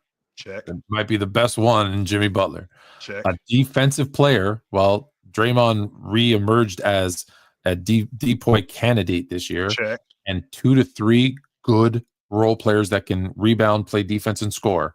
They got 9 guys, Tone. They got like 9 or 10 guys over there. That's what I'm saying. You only need 3, and you got 9. Yeah. This team should be, you should be, if you're someone else, you're right, or you should be scared of this team because not only do they have that, but they have a coach who does, listen, I'm not a big fan of Steve Kerr as a coach, but he's a coach who doesn't get in their way. He doesn't overcoach either. Sometimes I think he doesn't do enough, but the worst thing that you could do is actually get in their way. He doesn't get in their way. He lets them play. He has a style and an offense. And I think it's Terry Stott who's actually running the offense now. And you're seeing that kind of new wrinkle in their offense. Yep. And it's like this team has everything that they need. And when you look at the West, you've got an OKC team that's amazing, but young. You got a Laker team that's flawed. You got a Denver Nugget team or Clipper team that both, they're 50-50. They're flawed. Minnesota is flawed. Like there's no clear, like as much as OKC's the regular season clear-cut winner, I think their age and inexperience could get the best of them. Could. So, and listen, you got a team that has championship pedigree. They know how to win. They know what it takes to win. Like if you're OKC and Golden State with that experience, that could very well be their kryptonite, right? Yep. Sorry, I don't mean to be rude. I got one eye because I really, how I love the Pistons. I really want them to hold on to this one. So they are gonna beat them. But we gotta go, Ori. Good to have talk a great to you, night, guys. It's Absolutely, my man. Good to talk to you, brother. Take it easy, guys. Sir. Oh man. Another one. How many guys are going to say they want to debate and then chicken out? Don't come back. I mean that. If I catch him in your, I'm gonna now. What I plan on doing is I'm going to be trolling your comment section, Tone. That's what I'm going to be doing. I don't think he's even in my comments. I think he just he DM'd me out of the blue. I checked out his profile. He's got he follows 0 people and he has 0 followers on TikTok. Like he just came on to come after me, and then. That's what he did. No, I'm not trying to hear that. So, but you guys did hear us, and we appreciate you guys. Absolutely. So we will be back next week. It's good to see you. We will see you guys soon. Until then, put on a suit, drink water, don't drink and drive. Hey, man, call your mother. When last time you talked to your mother? Call your mother. We'll talk to you guys soon. But until then, take it light. Take it. Absolutely. It was good to see you guys. I always feel like I have to tell you I talked to her today.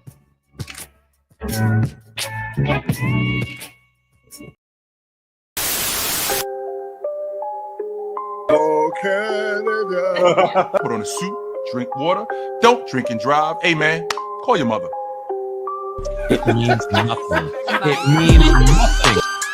Nah, they lying to you. It's about the money. Now you're more fluent.